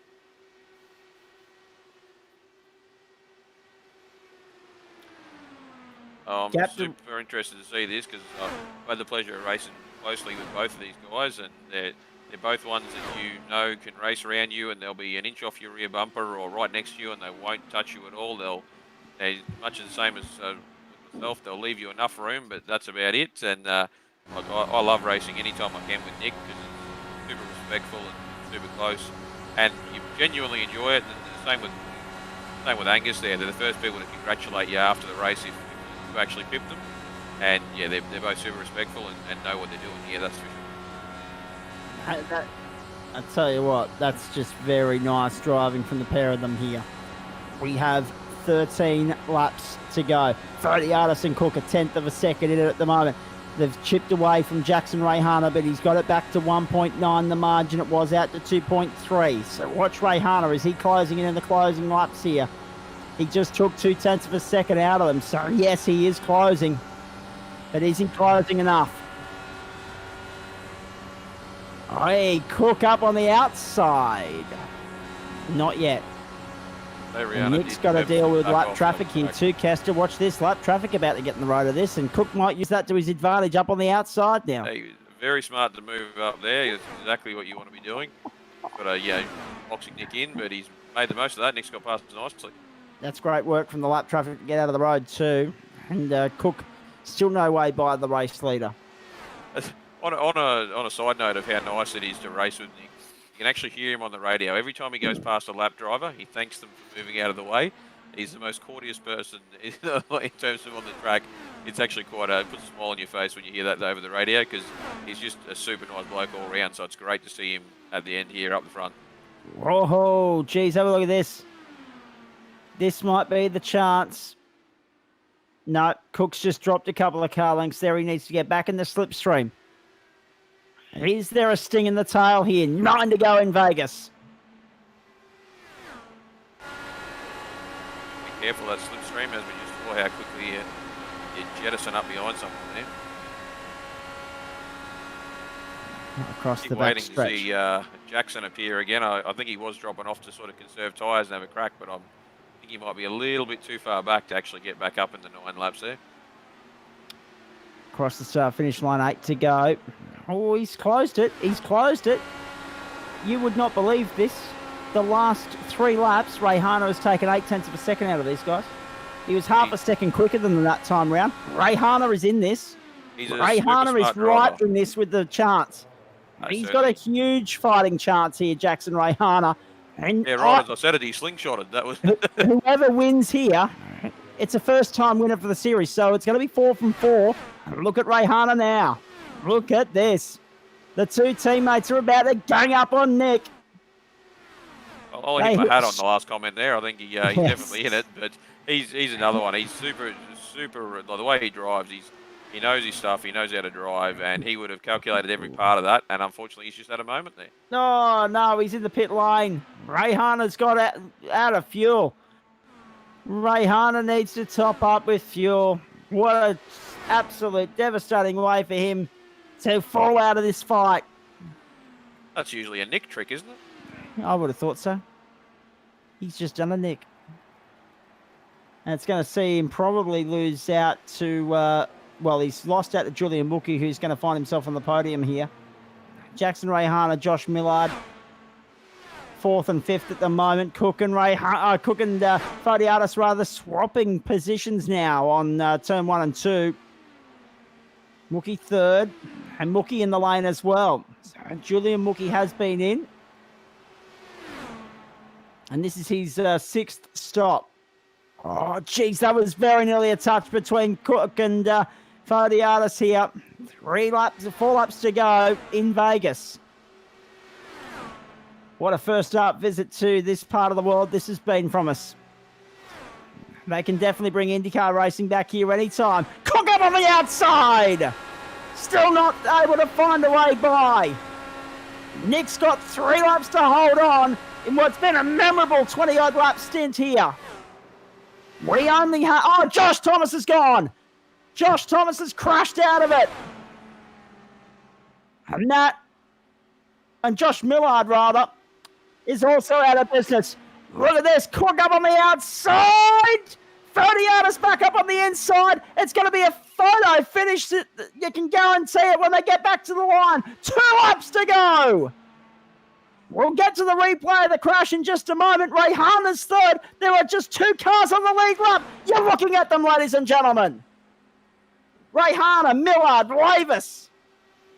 All a lap down. So too Julian Mookie. Mookie out of business. Down in 6th. White flag. 1 to go in Vegas. Cook up on the outside. Nick led it by .001. We're going to get there on time, certainly. Don't worry about that. Who wins it? The inside or the outside? The high line or the low line? The low line has worked for Nick all night long, but Cook's just put his nose in front. Round the last corner they come. Photo finish in Vegas. Who gets it? Checker flag flies. 4th ever winner of the season. It's Cook by .01. Unbelievable. He didn't wait a lap all night until then. Angus Cook, in the last stint of the race, led 100 metres in this race. It was the last 100. Unbelievable. Rayhano, Lavis, Millard, Mookie, and Dunn the top 7. Rankin, Clark, and Thomas bring us home the top 10 in the end. And I think we only had something in the vicinity of 12 finishes in all of that. But Angus Cook is going to light this up and celebrate. What a performance. Oh, you got to feel sorry for Nick. That's going to be a bit of one to swallow. That's going to be really hard to fathom for him. And he led that stint for 21 3/4 laps. Unbelievable. Angus did a brilliant job there. He was feeling that out for the last few laps. You'd see him take the run through 3 and 4 and then see if he could get up next to him over the finish line, and he was edging closer and closer every lap. You can see him calculate that for a few laps, so it was good to see. Shame Nick didn't get there at the end, but that was some quite good racing. And as far as Nick goes, I mean, second by .013 is not a bad trot at all, but I know it's not the win, so I'm sure he won't be happy. Well, it's a good haul of points regardless. He should stay, maintain his championship lead. And Angus Cook joins the growing list of race winners in this series thus far. We're going to be getting out the record books at the end of this series because there's a real definitive chance that we'll go 10 from 10 different race winners here. We've got 6 weeks still to come. Wow. Angus Cook, what about that? Take a bow. Hey, let's just look at the results on the screen there. Long list of retirements, unfortunately, tonight, but it was Cook from Vodiatis, .013. Rayhana, Lavis, Millard, Mookie, Dunn, Rankin, Clark, and Thomas, the top 10. Just outside, it was Matson and Vincent, the pole sitter. So pole curse continues. Turner, Selby, Wood, Cousins, DeRossi, Rice, and Sharp. Over the page.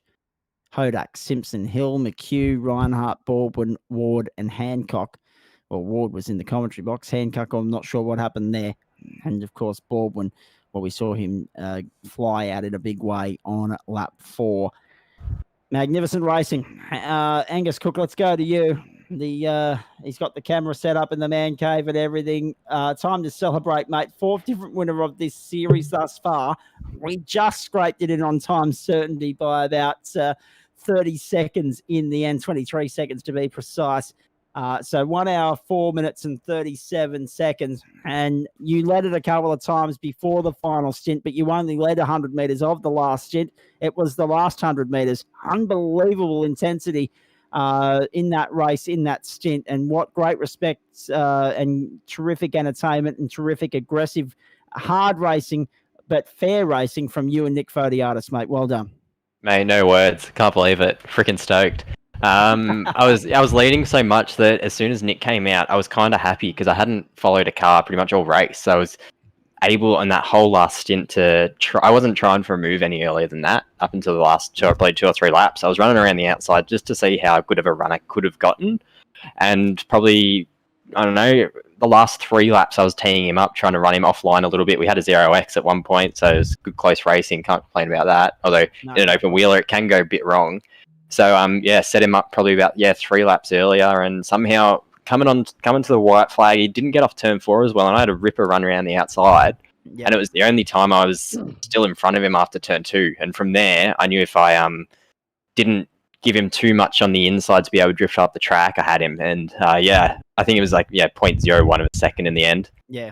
Freaking stoked. It's quite an extraordinary race for it. I mean, our oval races have been good so far this year. The intensity of that one, however, I mean, there were some monster shunts. There were some big moments. But for you guys to go panel to panel and not scrub each other out of that. That was very, very impressive. The strategy was interesting. It caught old mate Rayhana out. He had to come in and top up with a couple of laps to go. But let's talk about your race. You just sat there and waited patiently, didn't you? And that was the key in the end. Yeah, Nick, we were messaging each other in the race. I think he took his 2 sets of tyres really early. So he didn't take tyres on that last stop. Very surprised to be able to still be in touch with him because the tyre difference, his last stop was 5.6, mine was 7. I must have had a better run in and out of the pits to still be able to stay in touch with him. I was thinking of doing the exact same, taking tyres in that last stop to try and pull out a gap that wouldn't be able to be followed in the draft. Yeah. Stayed in touch. Pace car, I think it was. So just ran that first set as long as I could because we only had the 2 we could change into. And every pace car came in and topped up the car. And that way I didn't have to worry too much about fuel saving. And I love leading. I love leading so much. Rather lead than worry about the cars all behind me or the track and washing out on the outside. So, yeah, as I said, I was really happy to be following in that last race. That way, at least that. I posed a couple of questions to Kester Ward during the broadcast because he joined us in the commentary here when I was awake. I've just hit the wall, boys. Don't worry. It wasn't the entertainment value. It's just that I have literally died. But I posed a couple of questions to Kester Ward. I'll pose one to you, Cookie, and that is obviously the rules in this series state that they're competition cautions, and Nick joins us now. Not crash cautions like what we saw in the up-and-comers race the other night. And that's probably a good thing because it allowed the race to ebb and flow. Do you prefer it that way, or because it takes away from the realism of rival racing, would you prefer it the other way? No, I like how we do it. We still throw cautions, I would say, for crashes, but it's kind of delayed. You know, you let a few people have a stack and then, you know, under the caution, they get the wave rounds. People are back on the lap if they're a lap down. So I'd rather do it that way so there's more competitive cars up front. The only thing I'd probably say in future is race control say when the last safety car is. I'd rather not say that's the case, just so then, you know, in the back of my mind in that last stint is, oh, will there be a safety car? Will that change my tyre strategy? That's the only thing I'd change, but I love it how we do it. It keeps cars in the race. It keeps it interesting, and also it means that, you know, we don't have to worry about every crash during a caution either.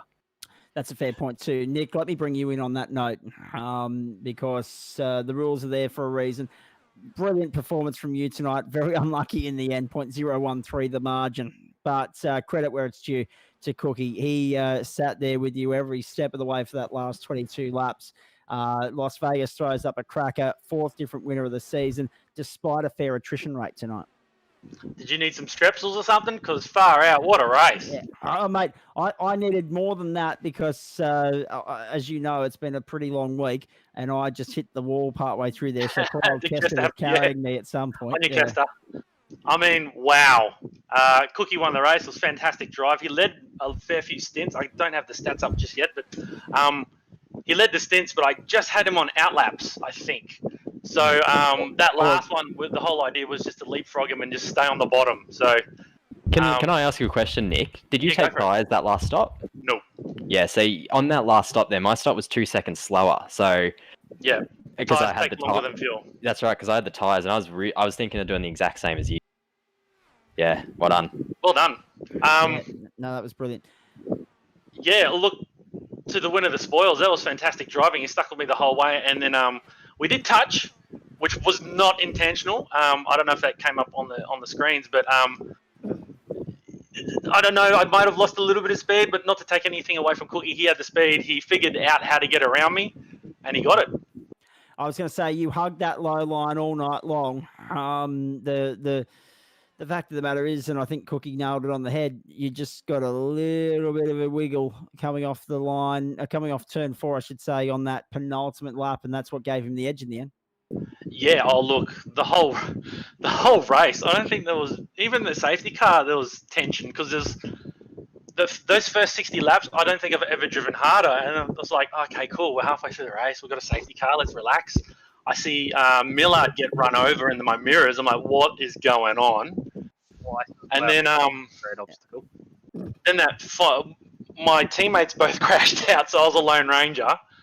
And they both helped out with a bit of spotting and a bit of calculations. I'm going, guys, I need to know when can I stop We finally figured it out. I stopped, jumped Cookie, and then all the tension was back on again from that point on. I was just like, oh, man. So I think I've burned a fair few calories tonight, got my heart rate up, and yeah, what a race. I was going to say, I mentioned it during the call. Such a long day for you because you're usually on your feet 4:30, 5 o'clock in the morning. Yeah. And then you go and do your gym stuff. You then go to work. You then come home. You then jump in to the sim racing that we do here with the GSRC. And I said, you were really looking forward to this race. And we considered you a red hot chance of being that fourth different winner of the season. In fact, it's such an open playing field at the moment. It's harder to pick than the lotto who's going to win our IndyCar Oval races, as proven by the first two so far, and some of the results you see through the top 10 alone.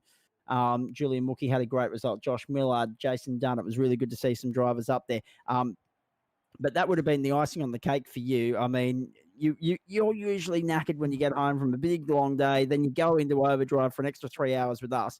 That would have been the icing on the cake. But still, I can hear you laughing. I can hear you smiling. To get second and a good haul of points and retain the championship lead, that's not a bad night out, mate.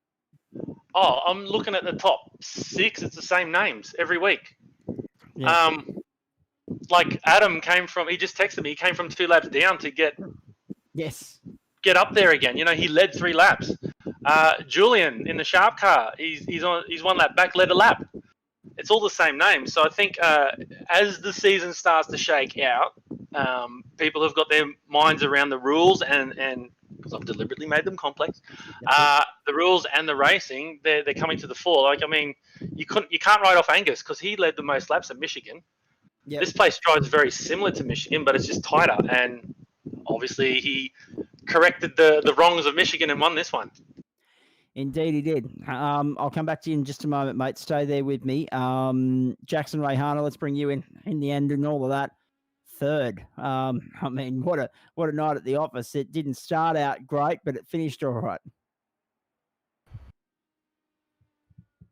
Is Jackson there? I haven't got him at the moment, so I might press on here. Kester, anything you want to throw? I'll come back to you, Jackson. I can see you there now. Angus, Nick, any questions from you, Kester, for the top 3 here? No, I think I'm curious to see what happened to Jackson there at the end there, because it looked like he backed off intentionally to then catch up and caught back, and it was a shame. I thought he was going to have a red old crack there. I'm really curious as to what happened. Well, okay, let's jump in and ask him then. Did you miscalculate your fuel run on that last pit stop there, Jackson? Because we saw you have to come in and splash and dash, mate. What happened? Nah, mate, look, the incident happened during the race. It put me 2 laps down. I had to take a big lunge before that final safety car. Got past Nick, I think 100 meters later, the safety car came out. So that put me 1 lap down, and then I got my lap back. But in doing so, I couldn't pit. So if it wasn't for that, if I could have pitted and gone with the same strategy, the front guys could have, would have been fine. But just getting those laps back just killed me in the end. Yeah, indeed. But great pace from you. You had every possibility to win that thing tonight if you're on the lead lap. Your pace was exceptional there in the closing stage, and you were closing in on Cook and Nick, so that was really good to watch. Nick, let's talk about the obvious. High rate of attrition tonight. We probably expected that, but by gee, there was some massive shunts before that first safety car, which came at lap 10. I saw some in front of me. I saw some behind me. I mean, with iRacing and I guess most of the guys that are finishing towards the top, we do treat it very seriously and very realistically. So if we see someone, we're backing out of it. And I believe, it's just a theory, people who are spinning out, all that kind of thing, lots of things attribute to it, but I mean, you just got to be smart. I don't know if you guys saw me in the first stint. I was backing out of it quite a bit. Then I thought, you know what? These guys are now chilled out. We've had our first safety car. Let's give it a go. And I made a big push to get to the front of the field. So the guys I was racing with, the guys who are in this chat right now, for the most part, the guys that finished towards the top, they all had their heads on tonight. Look, back of the field, I guess it comes back to experience. I know for a fact that, say, people like my teammate John O'Hill slapped the wall, Gary Cousins got run over a couple of times. There's always going to be stories like that, but 120 laps, my heart rate's still about 120 beats per minute. I'm showing my age now, but yeah, what a race. Mate, it was absolutely fantastic. Let's throw the conversation around here, and obviously, Nick, I'll get a Driver of the Night nomination from you in just a moment with regards to Freaky Friday. Kester, you're in charge of the Driver of the Night nominations for IndyCar. Let's talk to Josh Millard here as well, the number 33, because he's come in after finishing 5th tonight. Adam Lavis would normally join us, but obviously work and early duty calls for him tomorrow morning. And because he's in progressive civilized New South Wales, it's 10:15 down there at the moment. He's got to be up before the birds. So we'll chat to him next week, of course. Josh, you were right in there with a great chance had it not been for a little bit of contact that sent you spiraling into the wall. And we saw the shunt. It looked massive. Probably a good thing you were in the simulator, to be fair. Otherwise, we wouldn't be talking to you right now. That was a strong showing from you, and you've got genuine pace at just converting it into a top 3 result because we know it's there. Yeah, exactly. Like pretty fresh to the iRacing coming out of COVID, and just had an instant knack for the ovals, and gone from never watched a NASCAR race in my life to it's all I do on a Monday morning. That's it. It's just love the oval stuff. But yeah, it was good to rock up and actually start on the front row and actually be able to keep up with the front runners. But yeah, it was a shame about those incidents because I had a couple of getting run overs, but they were in an all right spot to be able to just pull into the pits, get out, and actually stay on the lead lap. The second scenario, I managed to stay on the lead lap. So yeah, it was just a matter of a fuel saving game from the end, and that's unfortunately Adam came back for about half a lap and got me with a lap to go. Rolled over the line. So in the end, we had only 2 on the lead lap and 4 of your lap down. So the wave around system probably not as effective today as we would have liked it to be, but that just speaks volumes of the attrition rate. So you're obviously a big fan of these Oval Series races, Josh, but the road courses, what are your thoughts there? Well, I haven't managed to do one yet because I did the first 3 weeks of the season without a rig, so this is my first week with actually a rig again. So we'll see how we go. I normally quite like driving these on road courses. I just seem to click with these cars. Indeed. Just looking, of course, our next stop, Sonoma. And we've already had Sonoma this week with a couple of other series that we broadcast here. So Sonoma next week. I'll keep it off the dirt this time. I will get your thoughts on that in just a moment. I wasn't going to ask you about the dirt, but that's okay. We'll address that. Let's throw the conversation around here. Jackson, the attrition rate. That's really like. I get that it's oval racing, and I get that it's a new forte for some people, or a new venture, or a new discipline rather, and it's not everyone's forte. But the attrition rate really took away from the show tonight. We had probably 10 or 12 genuine contenders there. We had 7 battling for the lead at one point, including your good self, but just a lot of contact, a lot of wall glancing, a lot of spins because people have got below the white line. That was a challenging night for so many. Yeah, I mean, look, for the 4th week in a row, I think actually, no, there was 1 week I did it to myself, but three of these rounds now where I've been caught up in an accident that just I couldn't do anything about. I had nothing to do with it. I just an unfortunate bystander. So sometimes it does require a bit of luck. Like guys like Gus and Nick, they just make their own luck. It's a horse racing term. They just make their own luck up on the speed.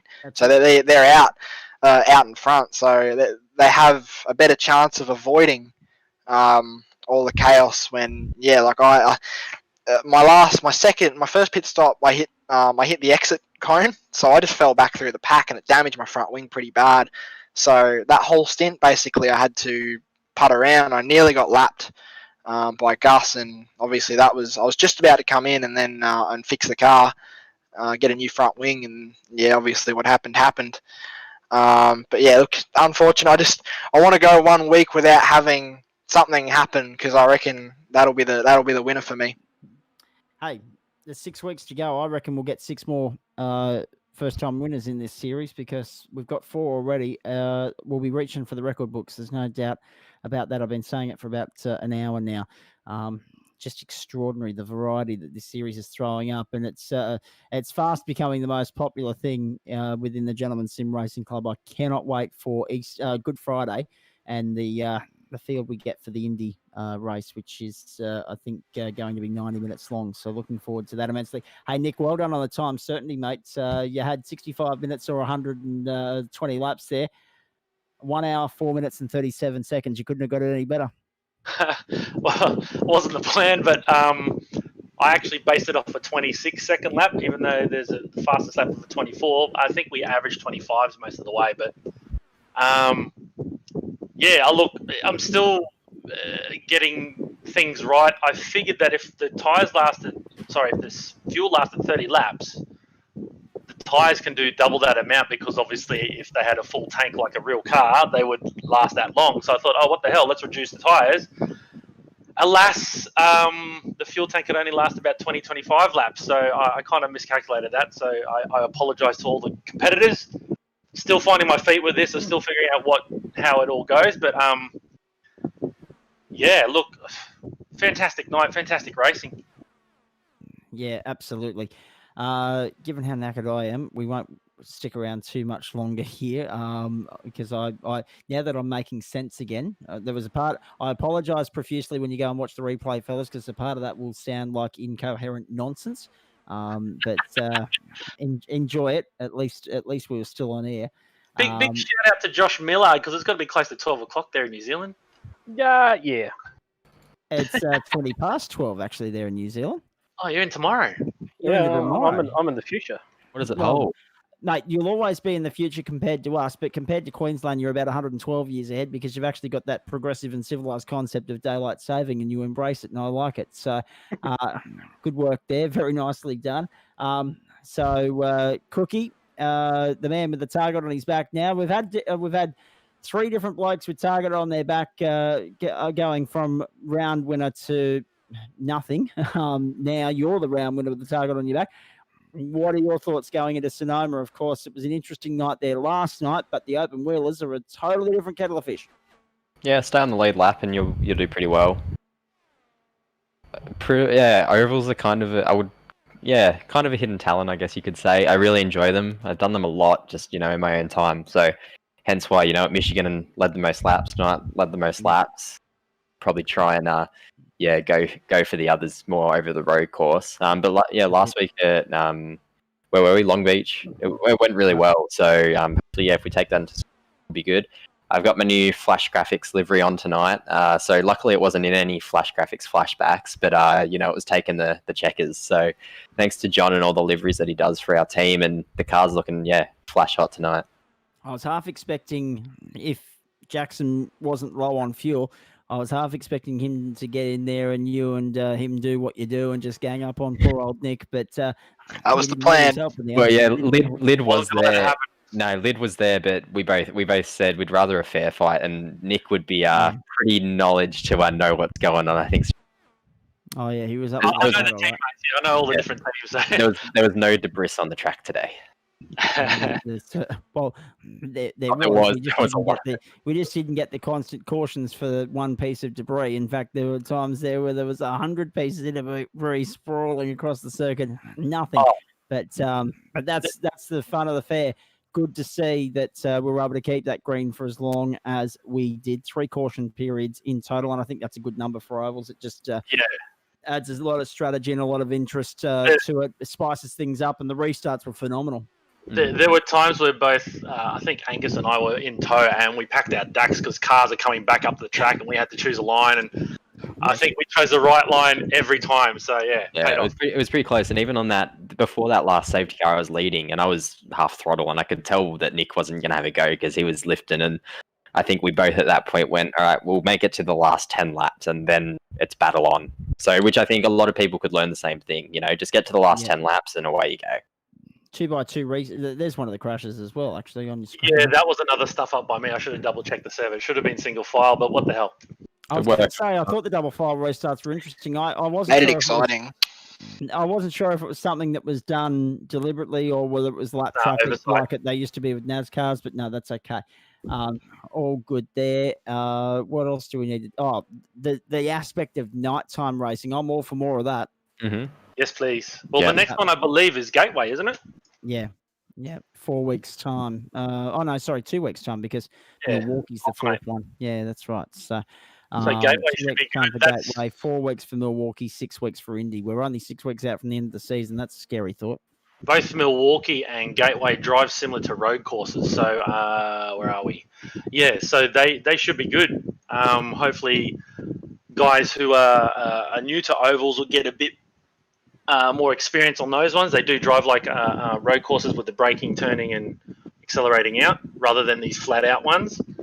But then hopefully it's all coaching the guys progressively as we go along. They get harder to get to Indy. That it's kind of like got road course corners, but it's driven like a Michigan or a Las Vegas. So it kind of the way it's designed is to help get them better as we go along. It's been a very interesting night. I just got a message there from Jackson Rayhana. And Jackson, you weren't the only one to be taken out that way. Joe Baldwin's incident was caused by him having a distraction at home, and you were just talking about your incident also caused by a distraction as well. I didn't read the iRacing server comments. I couldn't keep up with them. Yeah, look, what can you do? It's, you can't, there's nothing you can do, man. It's, as I said, if we can go 1 week without getting caught up in someone else's mess, then, that'll be your I reckon that'll be the week, I think. We've got Barber coming up soon, which is good. I think we've got Sonoma next week, and then we go to, please remind me, Nick, another oval. So we got Gateway, Sonoma, Gateway. Yeah. Then we got, hold on, I just got to find it. Sonoma Gateway, then we go to Phillip Island, Milwaukee, Barber. Then we go to Phillip, okay. So Barber's later on. I know Jackson's like, I want to win. But in the back of my mind, I'm going, he's going to win Barber. So, and then don't put that pressure on me yet, man. But the other thing too I was going to raise is the championship combatants finished second, third, and fourth tonight. That's the other thing to take into account. I'm annoyed Gus has had dropped rounds because he or maybe when the drop if he does continue on with the rest of the season, I think he could be in with a shout as well. No, I think you can rule me out. I think definitely because especially Good Friday, I'll be away. Hopefully, fingers crossed. Yeah, okay, yeah. I'm annoyed because I reckon Gus would be right in it now too. That would have brought him right into the equation. I mean, he's still up there and he's already missed a round, so just all credit to him. I want to do a bit of personal bragging here. I'm the only one to have completed every lap so far. There you go. That's not too bad. Hey, Angus, let's just come back to you for a moment. What do you mean you're going to be away on Good Friday? And fingers crossed. I mean, fingers crossed is because of border politics and COVID, surely. But why are you away at this stage, please? Easter, Good Friday. Hopefully, be camping for the first time in like 2 years. Can't you leave on Saturday morning like the rest of us? Probably, especially for Indy. Well, that's exactly right. That's what I'm saying. Like, I'm trying to rally the troops here, mate. I'll see. Maybe I'll say I'm not going to rock up, and you might see a surprise visit or something. They will create a story of he's not there, and all of a sudden he appears out of the smoke. Sort of, it'd be like the resurrection of Christ. That's around that time of year, isn't it? Yeah. Yeah, righto. All right. That's just about that. Jackson, your thoughts on Sonoma, then we'll go to Josh, then we'll go to Nick. Trent Lavis is in here. I'm not too sure why, because he must be coming in to speak on behalf of his brother. We'll get to him too in just a moment. Let's go firstly to you, Jackson. Look, Sonoma, it's a track. It's a track, man. It's not one I dislike. It's not one I like. Yeah, we'll see how we go. I'm really keen on these ovals now. Like I'm bitten by the oval bug. I've been doing rookie street stock official races all week just to get some idea of how the oval, just everything works. It's quite funny going into a server full of American guys who only ever turn left and mopping them up at their own game and saying, "Oh, guys, have you ever tried turning right before?" Comment of the night thus far, Jackson Rayhana. It's a track, just to point out the bleeding obvious. Hey, Josh Millard, let's go to you. Sonoma is an interesting one for me because I've never been able to do well there. Last night. As you may have seen last night when I went a bit of Bo Duke on one of the curbs there, but other than that, we were okay once I got the hang of it. But yeah, it's just been a hard 3 weeks out of the sim. It's not gonna lie. No, this is exactly right. But I was going to say, the Dukes of Hazzard action last night, that was impressive to say, the very least. Nick, we know you love your American racetracks, given the stock car series. Now this Sonoma and IndyCar, rich history, should be good. On the American thing, I think the Americans do know how to do a couple of things well, and IndyCars and NASCARs are two of them. Sonoma rich history, yes. Look, we're going to obviously have a longer track than we did last night. If I get anywhere near the lead, I'll be making sure I look forward, not in the mirror. That's it. I apologise to Jackson for that. But once again, great racing around there too, and some great passing opportunities. I've still yet to watch last night back, but I know I had a good race with Josh. And then I had a good race with Paul Wood as well in the second race. So should be good fun. Sonoma's going to be a lot faster than those cars. And look, my goal, as you know, every week is to finish top 5. And I'm going to now add in to finish on the lead lap. So just being smart and race those from the last pit stop onwards pretty much. I just got a message from Trent Lavis via good old messenger. He's just in here to listen in. But I'm going to bring him in anyway because if you didn't watch the race and you only just sat on a PC to watch, I'm surprised you weren't in the server because you don't mind your oval racing. Or did you have to host dinner and then the time got the better of you? Is that what happened? I love me a good oval race and go give you guys a bit of a towel up. But I had a workmate's farewell in the city, so I had to scoot all the way up to the pretty good old Brisbane and then back home again. So I literally just got home, pulled the bins in, and sat down on the computer. So I thought I'd have a yarn. Okay, so it's okay. Fair enough. Spicy cola as well, of course. Nothing wrong with the spicy cola. I'm not going to need one of them tonight. I'm going to fall asleep without that. Good to have you on board, Trent Labs. Nick, based on what Jackson's saying there's a significant love for oval racing at the moment, and it's growing within the club, which bodes well for. It bodes well in some respects with regards to strengthening this discipline within the club, but it doesn't bode well because where do you slot it? Because we've got that many things going on at the moment, 7 days a week almost. It's a bit hard to know what to keep, what to chuck away, what to introduce, but the IndyCars has been a roaring success. Yeah, look, it springboards off the back of Adam's Oval Series from the previous season. Yep. Got the thought in my head, we are a predominantly road course racing group, but hey, let's make it a bit more spicy. Let's throw in something different. People think ovals are a lot easier than what they actually are, as a fair few have learnt tonight. As has been proven, yep. But saying that, the top 14 covered by 0.099 of a second in qualifying, that's ridiculous. Yes, that was extraordinary. I don't know who I sent it to. I think I sent it to Millard or someone. Splitting hairs. Kester, sorry. I sent it to Kester. We're splitting hairs here. This is ridiculous. I was amazed I qualified so well. I usually qualify. Josh can vouch for me on this, and so can Gus. I usually qualify horrifically on ovals, so I was expecting. I was one of the first cars to set my laps, and I was just ready for my name to just start tumbling down the board, and I'm just like, oh. 5th, I'll take that. We were up the front, so we didn't have to actually work to get to the front. So yeah, that was good. But yeah. Indeed. Hey, let's start to wrap this up, boys. Thank you so much for jumping in tonight. I also need to give a shout out to some sponsors in a moment, and of course, give you a look ahead to next week. And before I do that, Kester, driver of the night in the IndyCar race, please, and Nick, we'll go to you after Kester. Driver of the night for Freaky Friday, as there's the IndyCar calendar on the screen, and that's what's to come.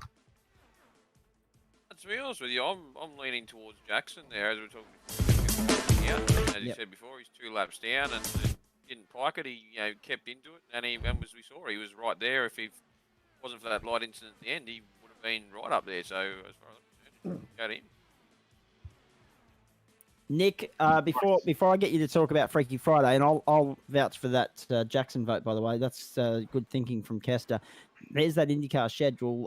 But when you look at the results here, Nick, a very high attrition rate tonight. I think we might have only had half the field finish the race.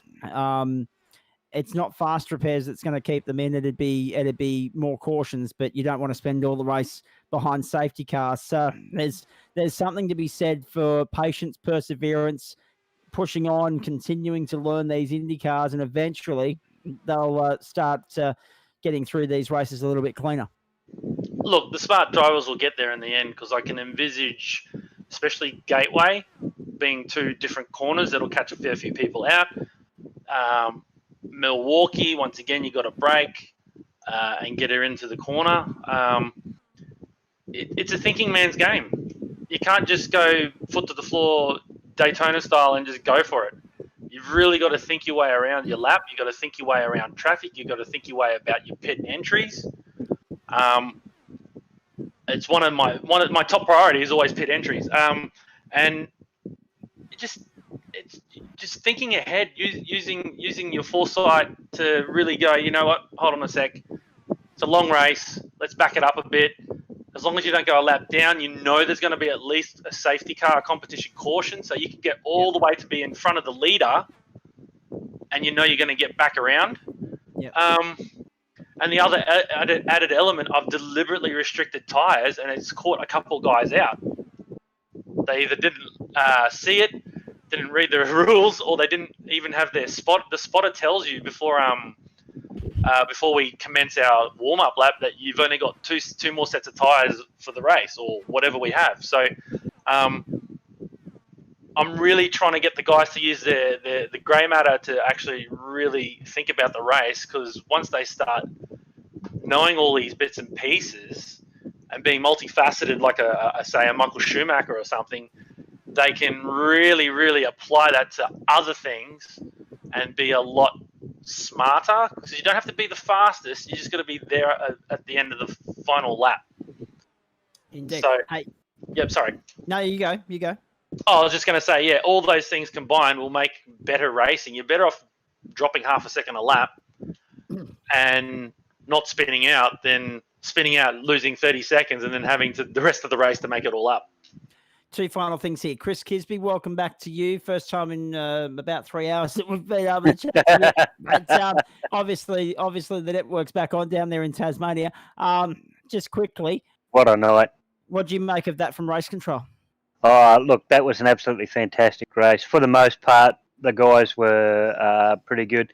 They what was causing the problem was that they were just drifting just over that line, that base line on the left-hand side, and it was causing them to spin for no extra reason.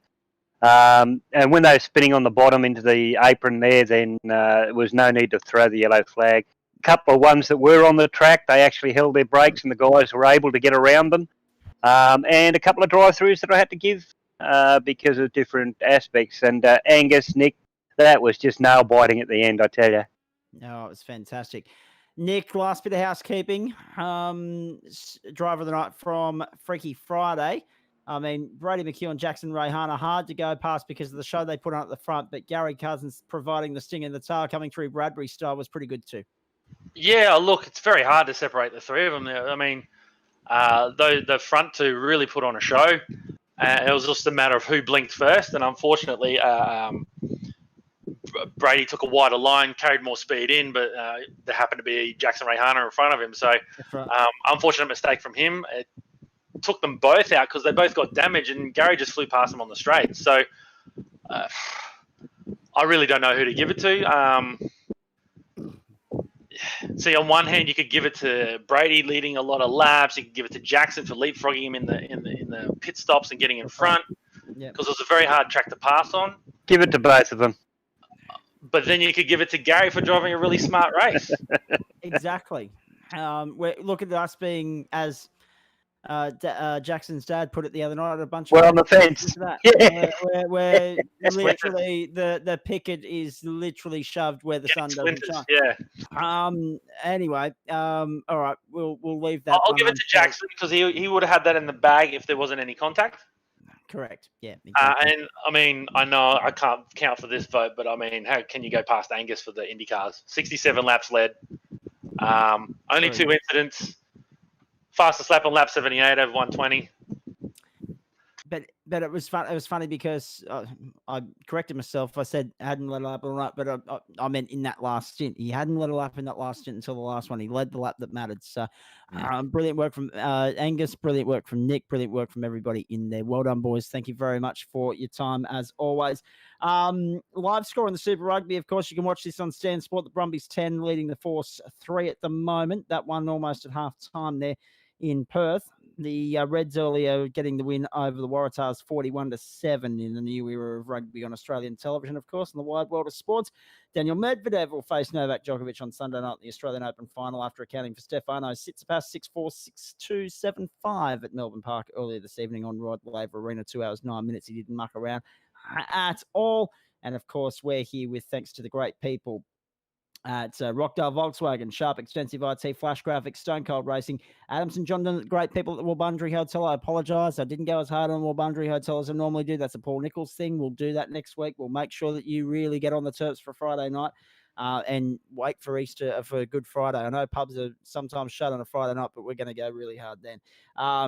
Ocular Aerial Photography, Simple Sim Computers, LJ Hooker Gander, Motor Focus, Quality Scale Models, and Central Coast Motor Group Fleet and Corporate.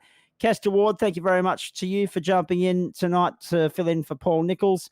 I appreciate that and look forward to having you back in the sim as a racer at some point in the next couple of weeks as well.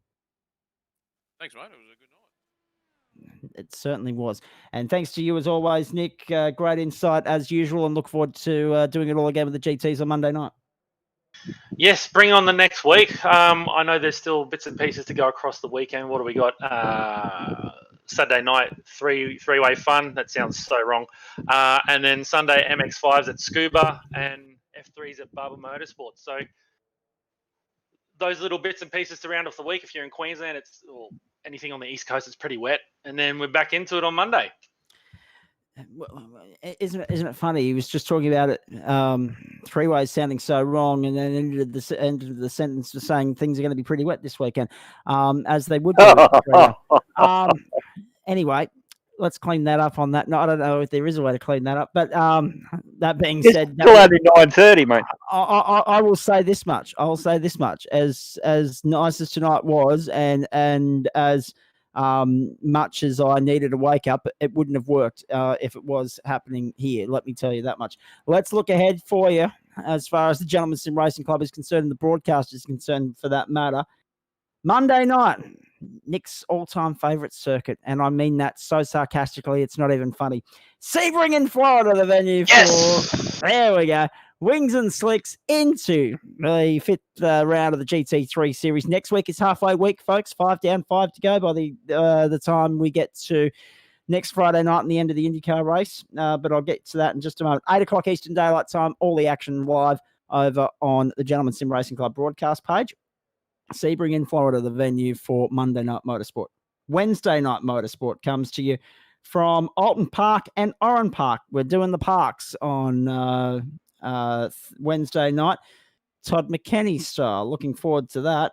Remember when he got caught by the cops in the Fitzroy Garden? How good was that? Alton Park, Oran Park. Up-and-comers first. Supercars second. The up-and-comers in a new car next week. Looking forward to that. The Stone Cold Series halfway point looking good at this point in time. That's 7 o'clock Eastern Daylight Time. Thursday night, Road Atlanta, the venues. So we do a swing all around the joint next week. Road Atlanta, the venue. Pilot Series first. Rockdale Volkswagen Porsche second. Looking forward to that immensely. 7:30 Eastern Daylight Time. Friday, 7:40 Eastern Daylight Time. Not sure where Freaky Friday will be just yet, but that'll be first up into IndyCar from Sonoma. As I say, midway week next week, we get to the end of the fifth round, and then it's 5 to home. So looking forward to that. So much to be excited about with regards to the Gentleman Sim Racing Club and what we've seen so far this season, and we're only 4 weeks in. Thanks to JP and SimShed Broadcasting for covering the action tonight. Thanks to you at home for being with us. We got there in the end. On behalf of Kester Ward, Nick Vadiatis, and the crew, I'm Zach Cabin. Have a great weekend, everybody. Good luck to those of you competing either at QR or the Australian Karting Championships opener here at the Ipswich Kart Club here in Queensland and out near Willowbank this weekend. A big weekend of motorsport in the Willowbank Motorsport Precinct. And, of course, we've got friends down at Sandown as well with the Victorian State Racing Series as well. So it's good to have the real-world stuff back. We're absolutely mesmerised by what we're seeing with the sim stuff at the moment. And that continues Monday night. Until then, thanks for your company. Bye for now.